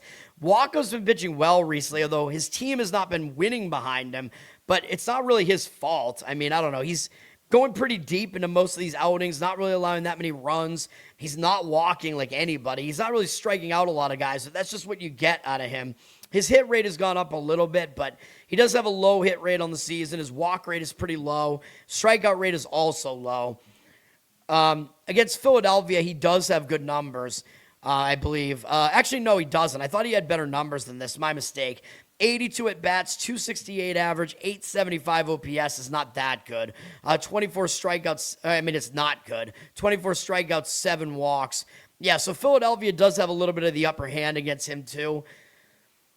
I think because of all that, because of what the matchup numbers look like, and, you have at least one really bad bullpen. Even though I always talk about when teams are rested, and that's the case with this game and with the Texas game, when teams are rested, I think it does help the unders because it can cool off the offenses a little bit, and the bullpens get rest. But in this case, I think the over is the way to look at this game. Like I said, the Royals bullpen is really bad. Philadelphia's is okay, but yeah, I think the over might make the most sense in that game. In a more hitter-friendly ballpark now in that stadium. I don't necessarily want to fade these pitchers, though. That's the thing. 57% of the tickets on the under, 88% of the cash on the over. So the money is playing the over. Totals at pretty much 9 across the board, which is somewhat high. So you can be right on that key number of 9. I don't think you can find an 8.5 out there anymore. And as far as the market read here, I don't know what's going on. We don't see the money line here. This site is fucked up right now, and it has the spread on Philadelphia. So if you want to lay the -1.5 run line on Philadelphia, you can get that at about plus 105. 71% of tickets, 93% of the cash on Philly. So the money is backing Philly. I'm not so sure about that. I don't know, man. I think if you're going to back Kansas City, though, what I will say is you should do it in the first 5. You cannot back Kansas City's bullpen. But I think if you want to back Kansas City, you get them as a pretty big underdog in the first 5. And I think Walker can match up okay against Luzardo at least. I don't think there's a huge I don't think there's a huge disparity in this matchup here. You know what I mean? So there might be some value in looking towards Kansas City as a dog in the first 5. But yeah, I'm not going to play that game. And I think over is the better look there. I'm going to be right back. I'll finish this off, and my only play remaining is in the World Cup, but I'll be right back.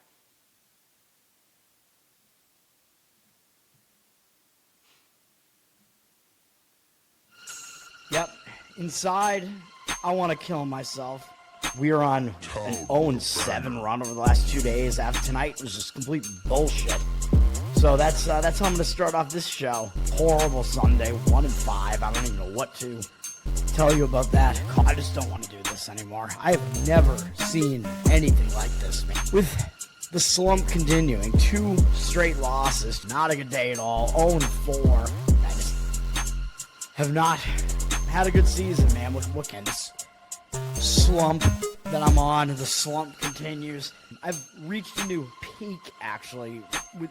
I'm going to burn my Bruins hat, man. I don't know what is going on with the Bruins. March 8th, is that what it is? I don't even know. It's March 9th, I think. Who even knows, man? I don't know what day it is anymore. I don't even know what day it is anymore, man. Back with you after the worst day that I could possibly have. Back with you, as I always am. Until I die, at least.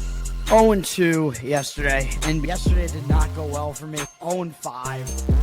The worst month that I've ever had in my 18 years doing this. I don't know what to even tell you about this anymore. Broke the slump yesterday as the slump just continues. The slump continues. Somebody fucking kill me, please.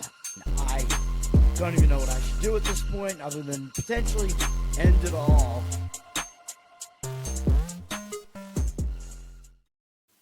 All right. Next game up is San Francisco and Colorado. This almost made my cut, actually, this game. I like the total in this game. You probably know where I'm going with that then. Yesterday, Colorado won 15-3. Logan Webb, really bad. He did start, and he was not good in that game. San Francisco, their bullpen has really not been very good. They used 3 relief pitchers yesterday. Colorado's bullpen is even worse. They only used 1 guy out of it yesterday, but I don't think that's going to help them much. These are not good bullpens here, man. Colorado 27th, Giants 25th. Their numbers are not good. I'm kind of surprised by that because their bullpen was strong last year. They have a lot of the same guys. They have a pitcher-friendly ballpark. This is certainly not a pitcher-friendly ballpark. Colorado's up to 3rd offensively. I don't think they're that good, but they do have young, talented hitters. They're hitting well right now. Giants are 13th, although I don't buy that, as I keep saying. I think the Giants' offense is not good, and they couldn't even really get much going in Coors Field yesterday. But Feltner pitched for Colorado. Feltner is actually probably their best pitcher. Looking at the pitching matchup here, Robbie Ray is going for San Francisco.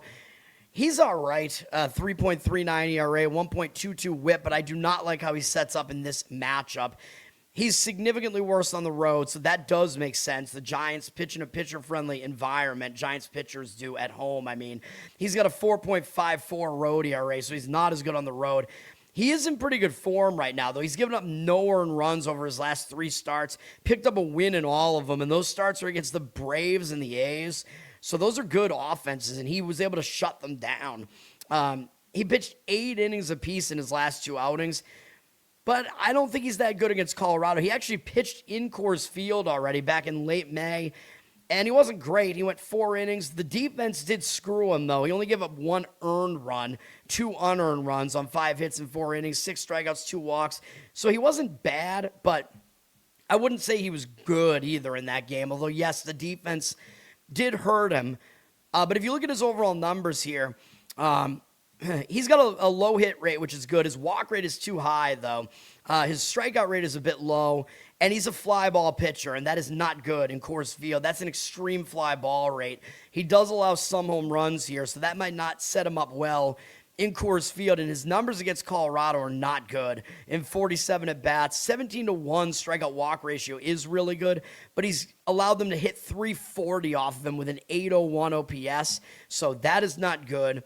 And then on the other side, Tomoyuki Sugano is pitching. He's not the Rockies' worst pitcher. I think he's better than people expected him to be. He's serviceable, I would say. 4.8 ERA, 1.32 whip. Not great, but not awful. He's actually been better at home, believe it or not. 4.14 home ERA, so he actually hasn't been that bad in Coors Field.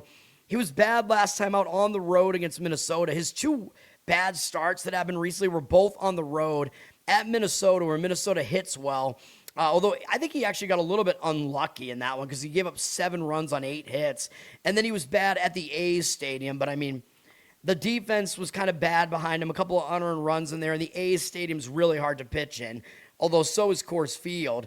And that was that game where he was backed by 23 runs from his offense and still won the game.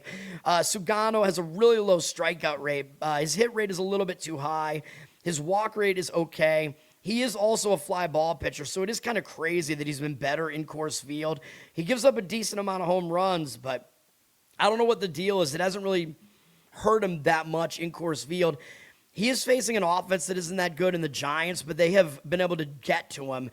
Only in 13 at-bats, though. They have 6 hitters who have faced him. They have a .615 batting average against him and 1677 OPS, 1-1 strikeout walk ratio. It's a really small sample, so I don't know what to take away from that, but it doesn't look like he matches up well here. So I think based on the matchup numbers here, the fact that Ray has a pretty significant drop-off on the road. Sugano is only slightly better at home. Both pitchers tend towards the fly ball or trend towards it. I would go over in this game. I'm not going to put it on my card. The total is 12, which is pretty high, but it's a Coors Field total, It's even high for a Coors Field total, though. But the odds makers are kind of telling you something with that. 56% of tickets, 89% of the cash on the over. Money's backing the over. The money's also backing San Francisco at -130. I am not so sure about that. 51% of tickets, 63% of the cash on San Francisco.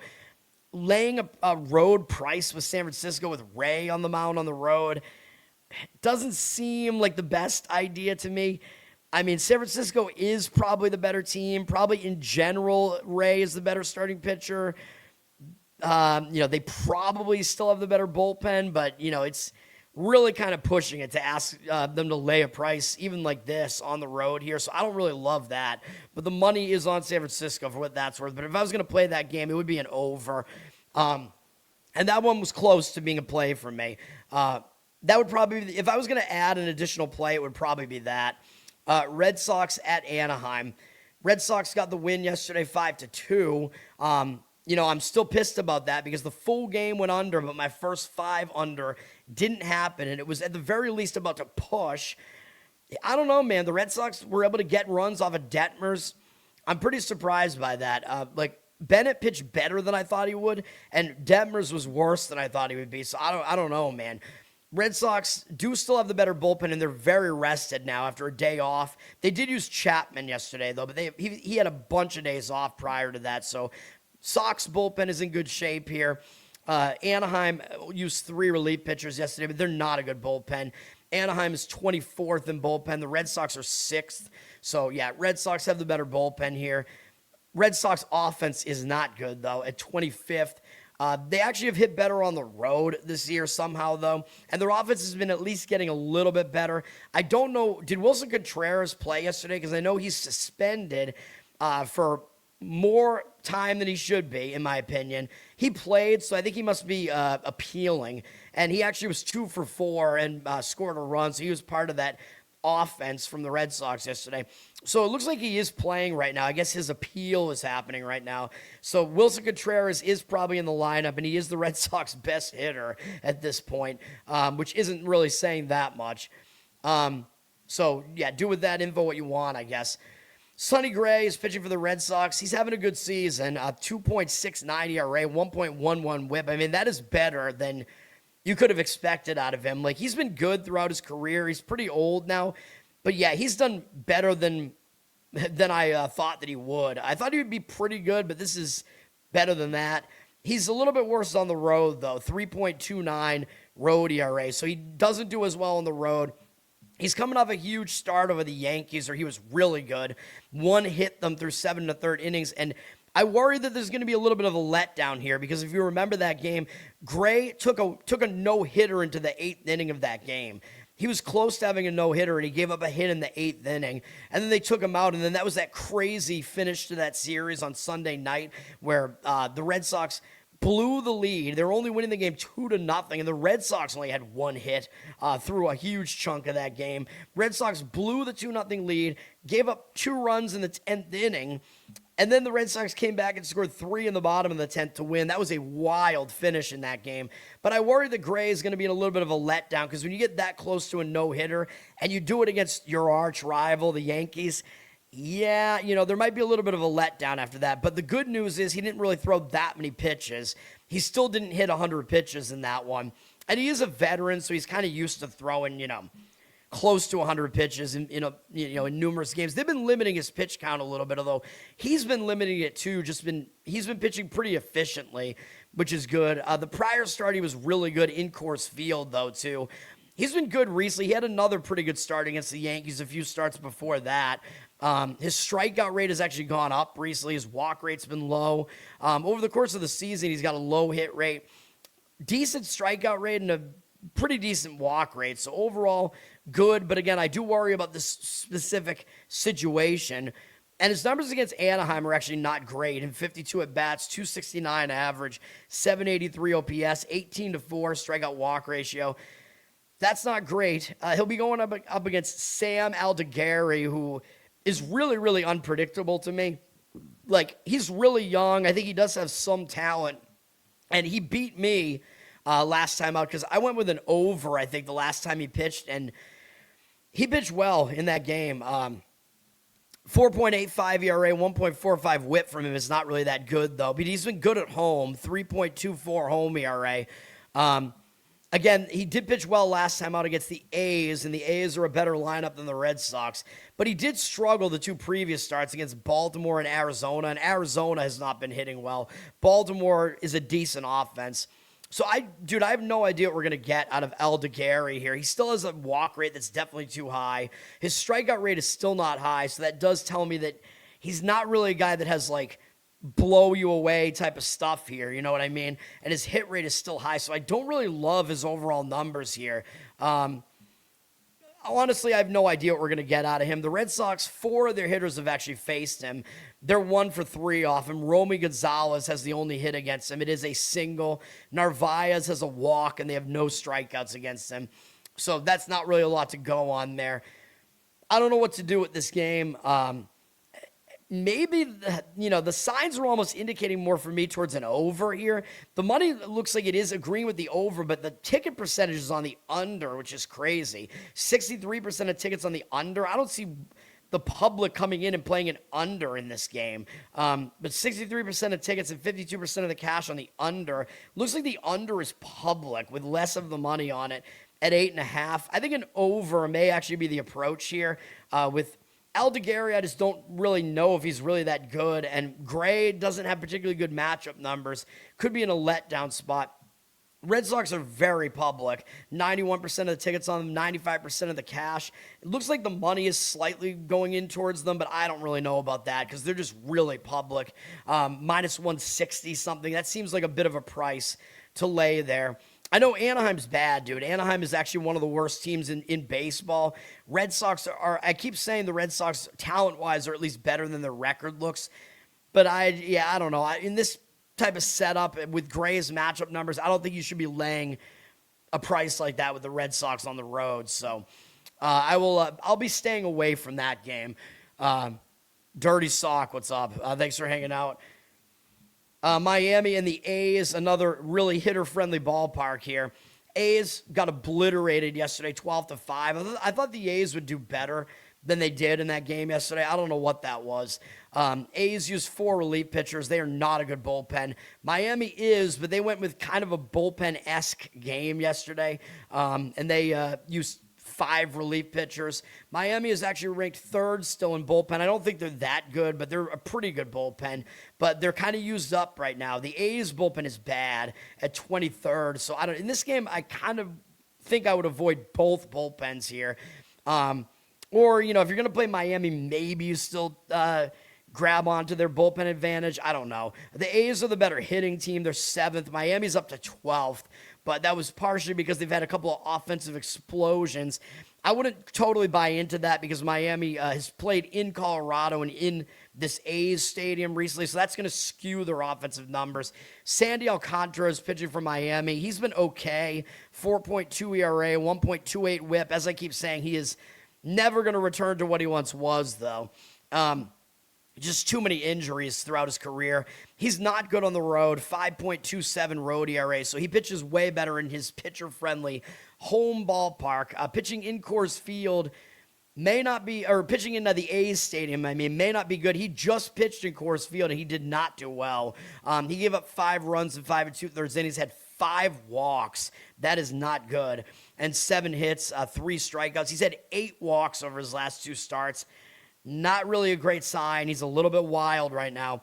His overall walk rate is not that high on the season, though. His hit rate is a little bit high. His strikeout rate is way low now, though. He just does not blow guys away anymore. Sounds wrong.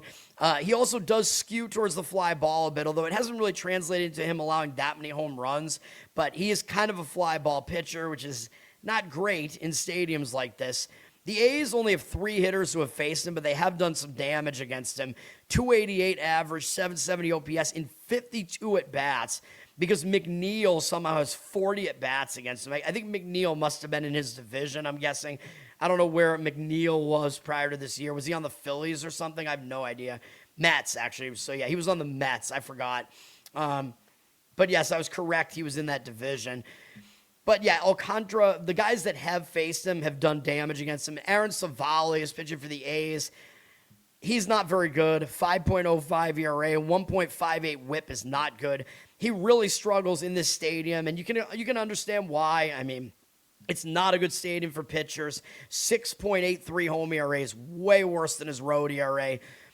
Yeah, he's just not really that good of a pitcher either. His hit rate is really high. He's way too hittable. He's allowed a bit too many home runs here. His walk rate is not even really that good either. Strikeout rate is low. There's not a lot to like with Savali here, especially pitching at home. The only thing to like is that the Marlins haven't really seen him. They only have 5 at-bats against him between 2 hitters. 1 hit is a single from Ruiz. 1 strikeout, 1 walk here. There's not a lot to take away from that. I would not want to back Savali here, though. Again, I think probably the better way to play this game is probably the over. I don't know if you can really trust either starter. Miami's bullpen is burned out right now. The A's bullpen is just bad. The money's backing the under, which I don't really get. 50% of tickets on the over, 54% of the cash on the under. The total is right on that key number of 11. But yeah, odds makers obviously are telling you they think it's a high-scoring game. It is in this stadium where most games tend to be higher scoring. Yeah, I'm going to lean to the over in that one. Miami also is getting the money, 67% of tickets, 92% of the cash on them at minus 130 or so. I don't know what to say about that. If you're playing Miami, yeah, they're the better team. In general, they do have the better starting pitcher here. And, I mean, they have the better bullpen, I guess, even though they're not rested. Both pitchers are in the bad of their home road splits, though, so that makes me like the over more than anything else in this game, more so. So, yeah, you get the advantage of the home road splits being against both starting pitchers there, too. So, yeah, I like the over there. I mean, that one, I guess, was somewhat closer to making the cut. I like the over in the Rockies game more, though. Milwaukee and Arizona. Arizona lost the game yesterday 7-4, so Milwaukee got the win. It's going to be tough for Arizona to win this game today, given what the starting pitching matchup is. And Arizona blew out their bullpen because that was an extra inning game yesterday. Arizona basically unloaded their entire bullpen. They used 7 guys out of their bullpen. I would not back their bullpen here. Milwaukee used 5, so their bullpen is better, but it's not really in good rest shape right now. So, yeah, the bullpens, maybe you want to avoid them here. Arizona is ranked 7th in bullpen still. Their ERA is still above 4, though. I don't love their bullpen, and like I said, they're so unrested, there's no way I would back that bullpen. Milwaukee is the better bullpen, even though they're ranked 11th. Their ERA is better. They just have better arms than their bullpen, man. But maybe you don't want to trust them either, although if you're looking at the side, I think Milwaukee does still have the bullpen advantage here. Milwaukee has been the better offense. They're 10th. Arizona has really struggled at 26th in offense. And to me, this looks like a big starting pitching mismatch. Milwaukee has Brandon Woodruff pitching. I mean, as long as this guy is healthy, he continues to pitch really well. 2.59 ERA, 0.84 whip. That's really, really good stuff. Like, that puts him in the upper echelon of pitchers here. He's not that much worse on the road, 2.89 road ERA. Since he came back from his recent injury after missing like almost 2 months, he's allowed 2 hits in 11 2/3 innings, and he hasn't allowed a run, along with 16 strikeouts and 2 walks. I'd say that's pretty good. That was on the road against the Reds and at home against the Cubs, so not really easy matchups there. At least a difficult pitching park to pitch in and a difficult offense to face in the Cubs, and he pretty much dominated both of those starts. He's been good over the course of the season as well. Low hit rate, low walk rate, pretty high strikeout rate. I mean, everything looks good there. Numbers against Arizona, also pretty good. 83 at bats, so we have a big sample here. 229 average, 638 OPS, 17-7 strikeout walk ratios. The only bad number here is really that. Like, the strikeout walk ratio isn't really that good. The rest of the numbers are good. Merrill Kelly is going for Arizona. Yeah, I don't know, man. He has not gotten it together. I thought that he would last a couple more years, man, because he's not really a hard thrower, but he's gone back to the team where he pitched most of his career, and he's been a solid pitcher throughout his career, but this year has not gone well for him at all. 5.84 ERA, 1.53 whip, really bad. He's been horrendous at home, 8.13 home ERA with an opponent batting average of 322. That is really, really bad. Hasn't really been good recently either. Low strikeout rate, high walk rate, high hit rate. Nothing looks good here, and that's the case on the course of the season, too. High hit rate, a lot of home runs allowed. He's definitely fly ball skewed. He's got a really low strikeout rate, so he's not fooling anybody. Walk rate is high. Nothing looks good from him right now, man. Numbers against Milwaukee, though, are actually good, believe it or not. 90 at-bats, 178 average, 564 OPS. 27-9 strikeout walk ratio. So he does have good matchup numbers here. I mean, does that mean you really want to risk it with some sort of under here? I wouldn't do it, although based on the matchup numbers, it looks like, maybe it could get there. The money's coming in on the over, though. 57% of tickets, 76% of the cash on the over. Total is high. It's at 9.5. If I was going to go under, as you could guess, I would only go under in the first 5. There is no way that I would want to back Arizona's bullpen here. I still think the better approach, though, is probably to just play Milwaukee. 81% of tickets, 88% of the cash on them. You might be able to find a price on the money line that's below -150, and that's usually my cutoff. Like, if you can find in the -140s, I guess you could go with the money line on this. Or you could do one of those make your own -1 run lines here or whatever. I think Milwaukee has the edge pretty much throughout this game. Offense, bullpen, starting pitching, it seems like a big mismatch. So, yeah, I think some Milwaukee play does make sense to me in that game, probably more than anything else. And San Diego at the Dodgers here. Dodgers have won the first 2 games of this 4-game weekend series here. San Diego should be more motivated. They're way behind the Dodgers right now in the standings. Dodgers at some point might take them a little bit for granted, but the starting pitching matchup in this game heavily favors the Dodgers. The problem is the Dodgers, you're going to have to lay a huge price with them. Now, San Diego does, I believe they have the better bullpen. They used 2 guys out of the bullpen yesterday. The Dodgers used 3. Dodgers have been pretty good out of the bullpen. They're number 5, although their ERA suggests that they're worse than that. San Diego's got a better bullpen ERA slightly, but they're ranked 14th. I think they're a better bullpen than that. I mean, any bullpen that has Mason Miller in it, I mean, come on. Plus, San Diego was an elite bullpen last year, and they have basically all those same guys. So, and Miller wasn't even on their team for, I think, a chunk of that season last year, if I remember. Or was it the previous year? I forget. At some point, the A's traded him over to the Padres. I think that was last year. Whatever. Offensively, obviously, there's a huge disparity with the Dodgers being number 1, San Diego 29th out of 30. Griffin Canning is pitching for San Diego. So like I said, this is a pitching mismatch in favor of the Dodgers. There's pretty much nothing to like about Canning. 7.09 ERA, 1.66 whip. And I will point out that San Diego has been using an opener in front of him a lot. So if you're going to look at this game and you're going to find a way to play this game, I would say select Yamamoto must start for the Dodgers because it looks like he will. And I would select no starting pitcher specified on the Padres because it is going to be Canning pitching. It's just a matter of if they put an opener in front of him or not. This is the modern state of baseball, man. But Canning is completely fadeable, in my opinion. Horrible numbers. 8.41 road ERA, really bad. I mean, I don't even know if he's really ever been good. He's got a high hit rate, high walk rate. Strikeout rate is actually okay, but the rest of these numbers are very bad. He pitched against the Dodgers back on May 19th, and he actually wasn't that bad in that outing. He went 5 innings. That was in San Diego, though, so it's much more pitcher-friendly. 5.1 strikeout walk ratio was actually pretty good. He gave up 3 runs, 4 hits. Not too bad. Doesn't typically do that well against the Dodgers, though. Most of these numbers are not good. In 106 at-bats, 25 strikeouts, 13 walks. That ratio is not good. 236 average allowed is actually pretty good, but a 791 OPS tells kind of a different story. He's allowed a lot of walks, a lot of power hitting. That's not really very good, so I do not think he's going to do well, obviously.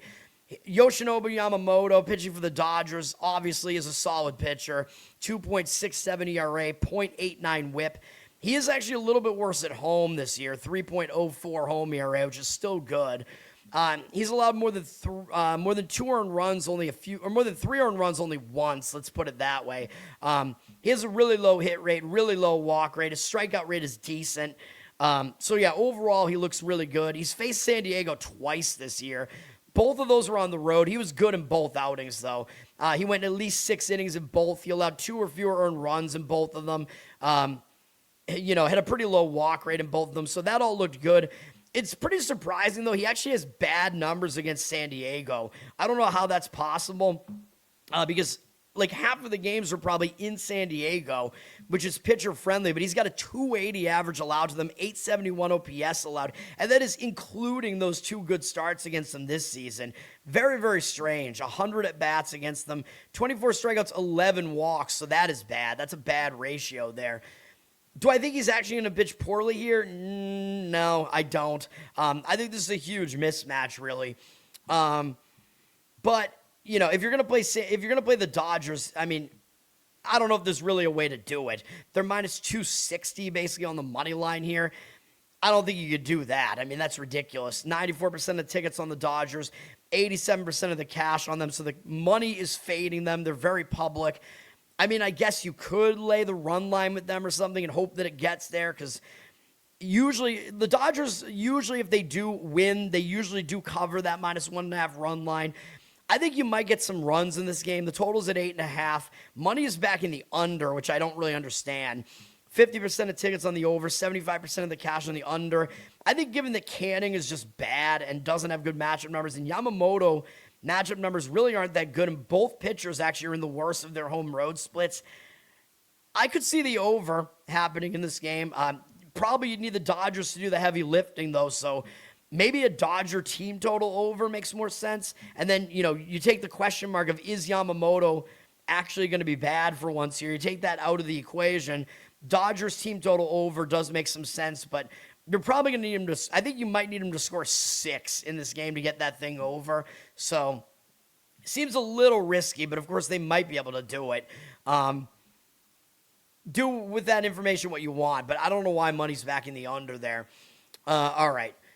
That's it for baseball. 4 plays. I like the baseball board today, man. I had a couple other leans there, but it was just pricing-wise didn't make sense in some of those games. 2 WNBA games. One is in the afternoon, Golden State and Atlanta.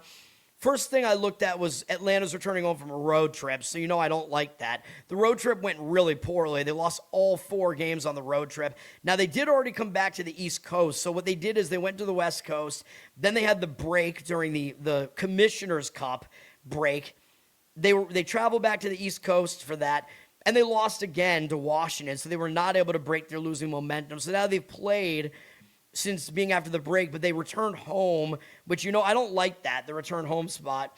I think it would be worse if they were still trying to readjust to the time zone, but I don't know if I love this because returning home, it's just a negative spot in general. You get a little bit distracted. However, Atlanta is better than their 12-8 record looks, and they might pay attention because they just lost 2 games during that road trip to Golden State, who is their opponent today. So there is a little bit of a quick revenge motive here. And I talked about that because I gave out a play on Atlanta in game 2 of those 2, and I think they should have won that game. They had their chances to win that game. I thought it was a zigzag because the first game there were some misleading qualities there to that final score. First game, Atlanta, was their first game out west on that road trip, so they had to adjust to the time zone. So I thought they would do better in the second game, and they did, and they should have won, but they didn't. But now after all that, if they lost twice back at home, I don't really think they're going to overlook Golden State here, man. And the fact that they did play a game coming out of the break already means that they at least have played a game after the break, which Golden State has not. So I think that's an advantage to Atlanta. And Golden State, they went into the break with 3 straight wins, including 2 against Atlanta, like I said. And then they beat New York, which was a huge win because New York is probably the best team in the Eastern Conference.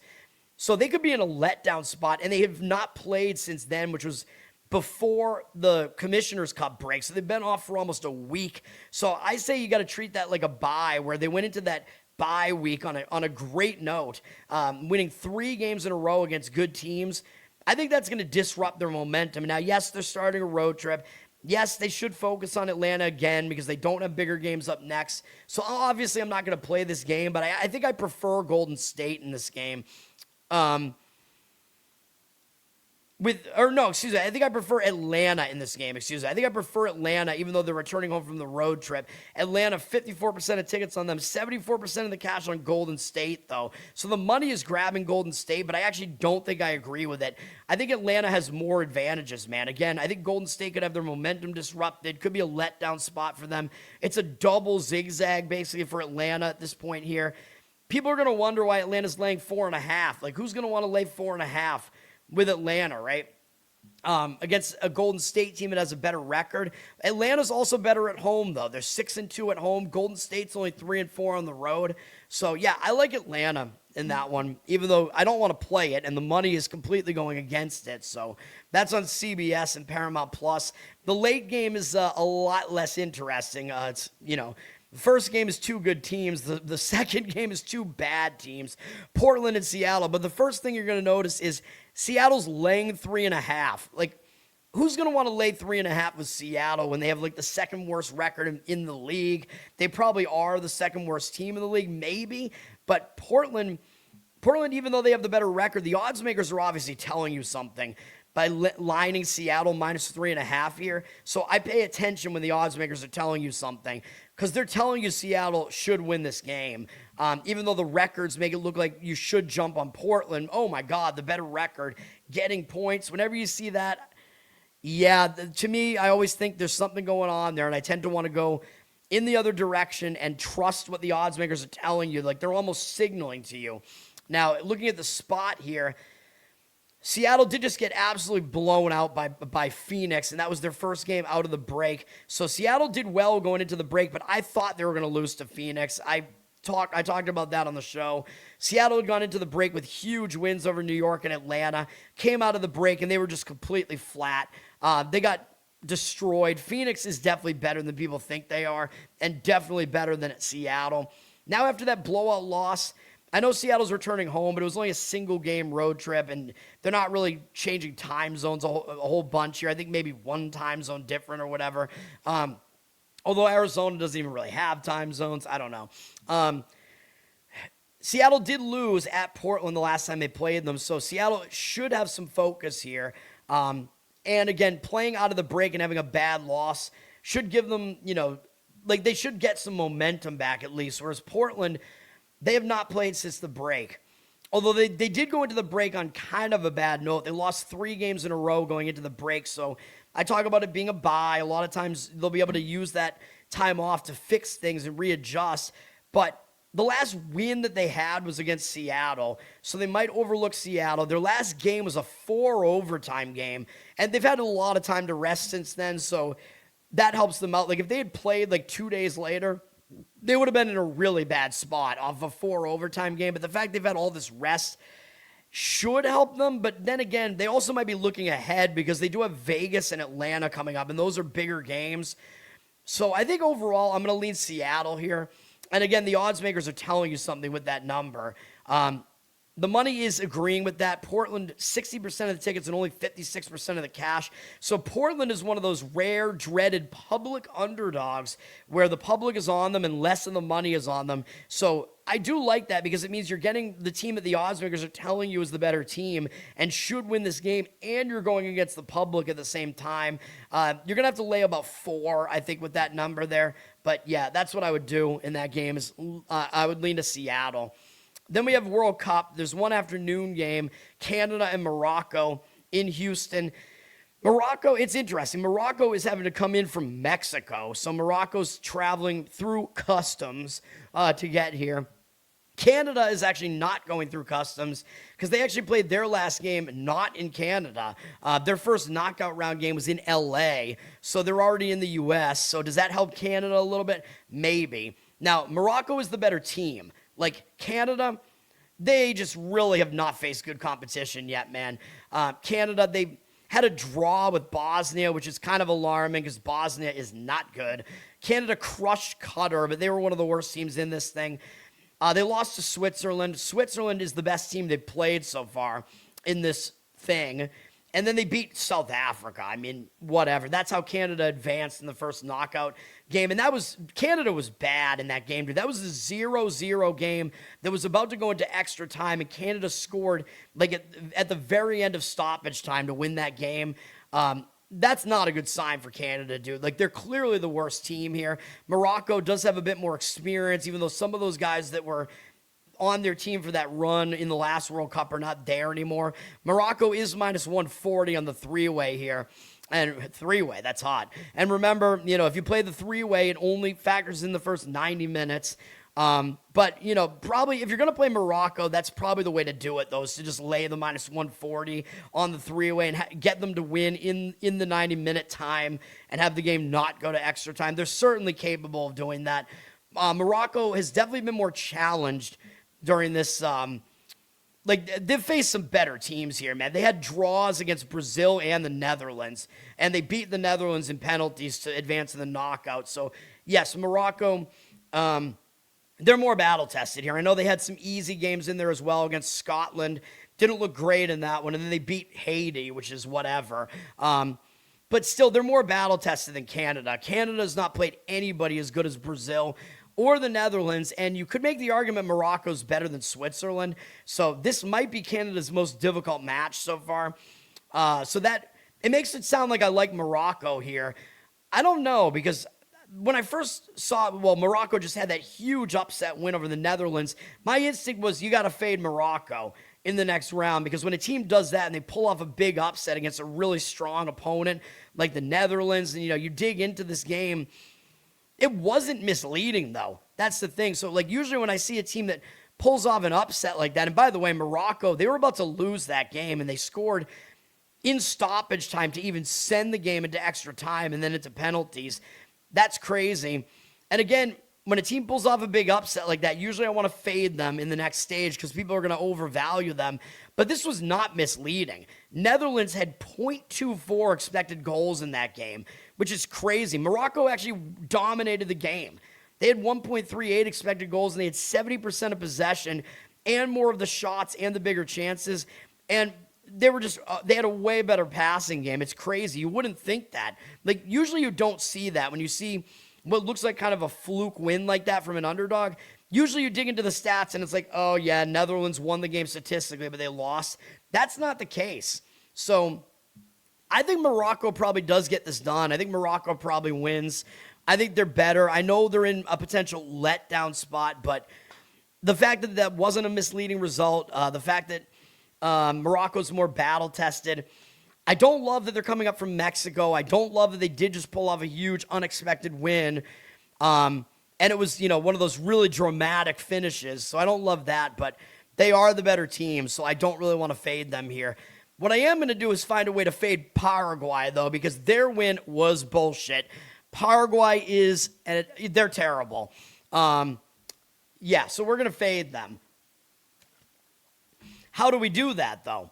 Well, you could they're playing against France. I mean, it's no secret that France is the best team in this whole thing.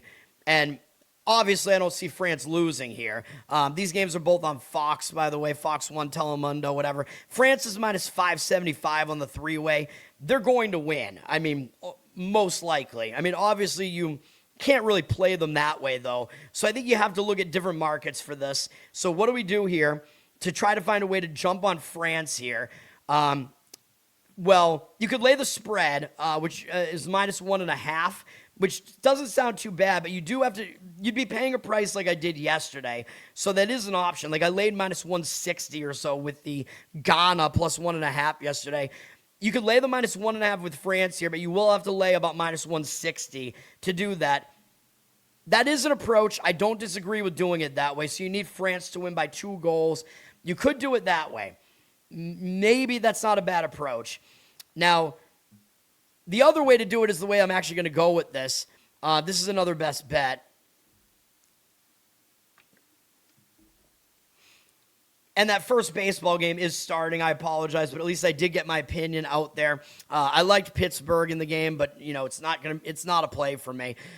Anyway, I'm going to give out France over their team total of 2.5 here. I think they can get this done. I know maybe it seems too public.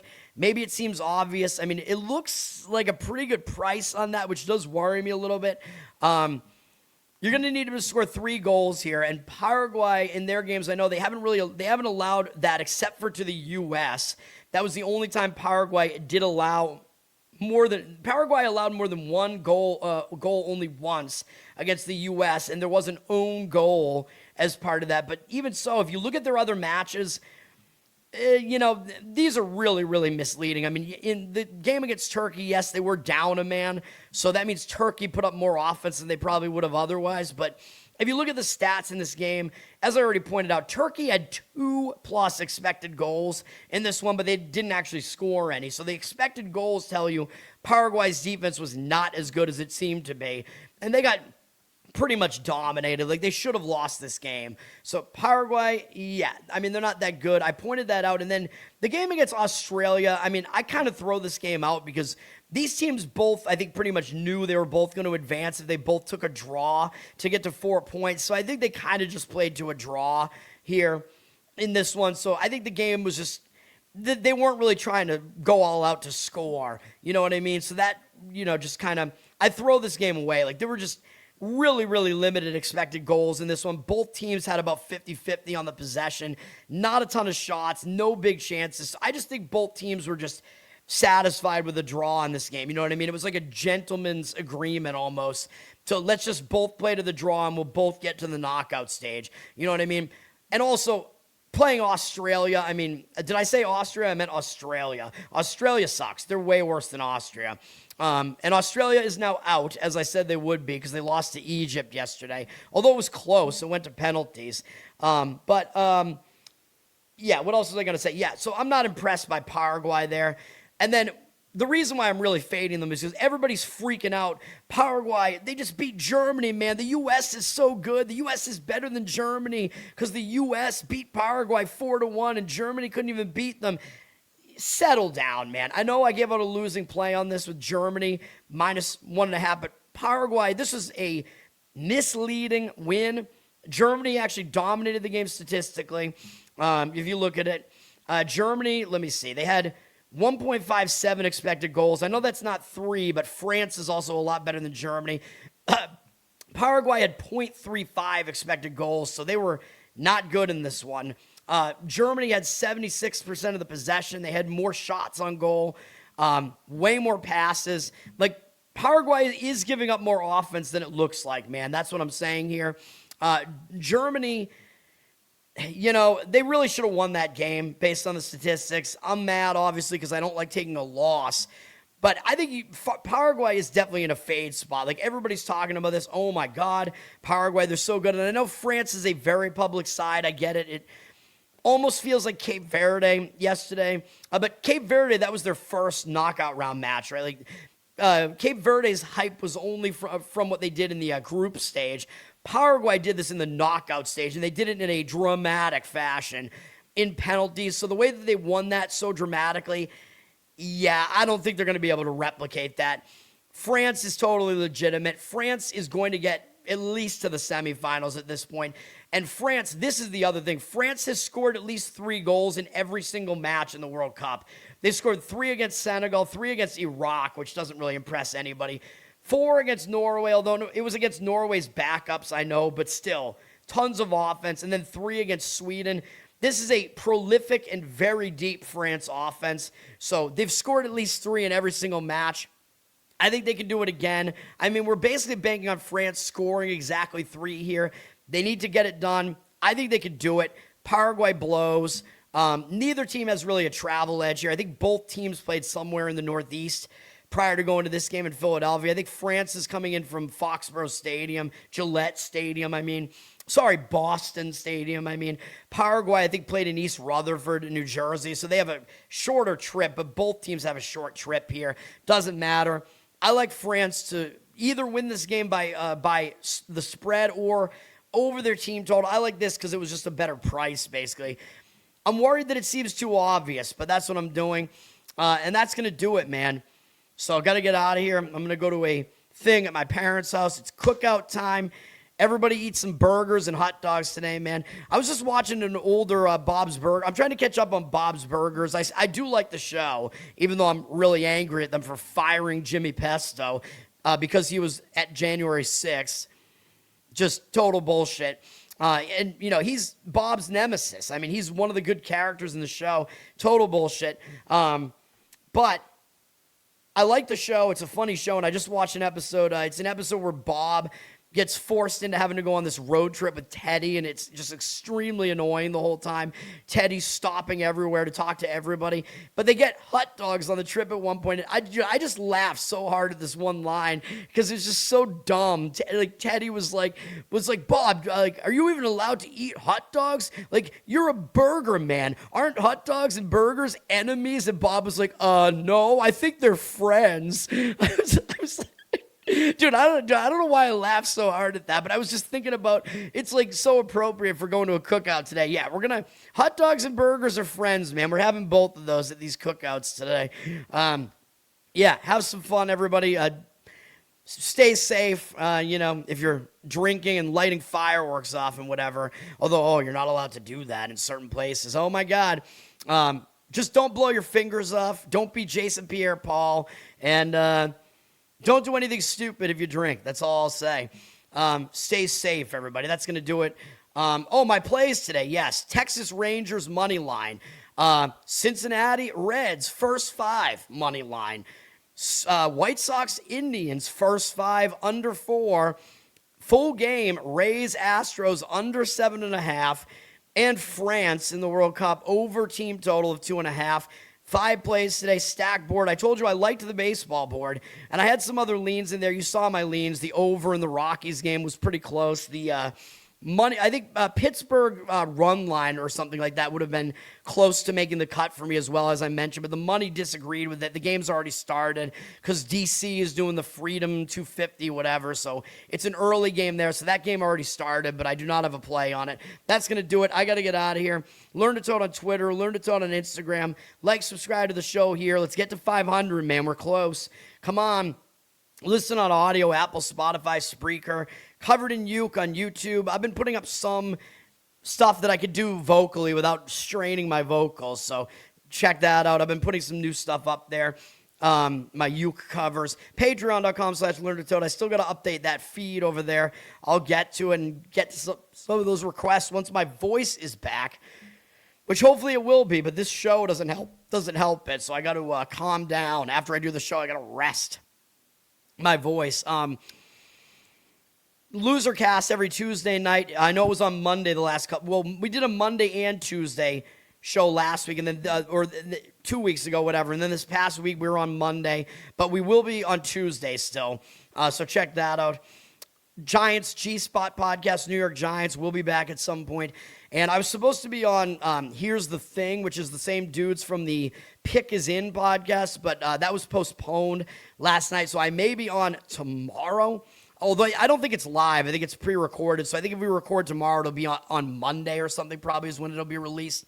So be on the lookout for that. That's, I think, more of just a conversational type of show. But I'm sure sports will definitely be one of the topics of conversation. That's going to do it. Happy 4th, everybody. Happy, celebrate the independence of your nation by blowing up a small part of it. If you've seen that Simpsons episode, classic episode, the one where they're in that summer vacation town, and Lisa is hanging out with the cool people. If you don't know what I mean, go check it out. Classic Simpsons episode. But there's an Apu-like character, of course, at the... of course, they allowed those characters back then because everything wasn't just total woke bullshit back then. But there's an Apu-esque character at the convenience store there, and Homer's like, yeah, I want some illegal fireworks. And he gives them the massive firework, and, you know, of course, Homer's an idiot with it, whatever. Celebrate the independence of your nation by blowing up a small part of it. Go do that. That's going to do it. Peace. But don't you go quiet, don't you fade from the floor. Your name still means something to somebody for sure. Put the glass down, baby. Look at me now.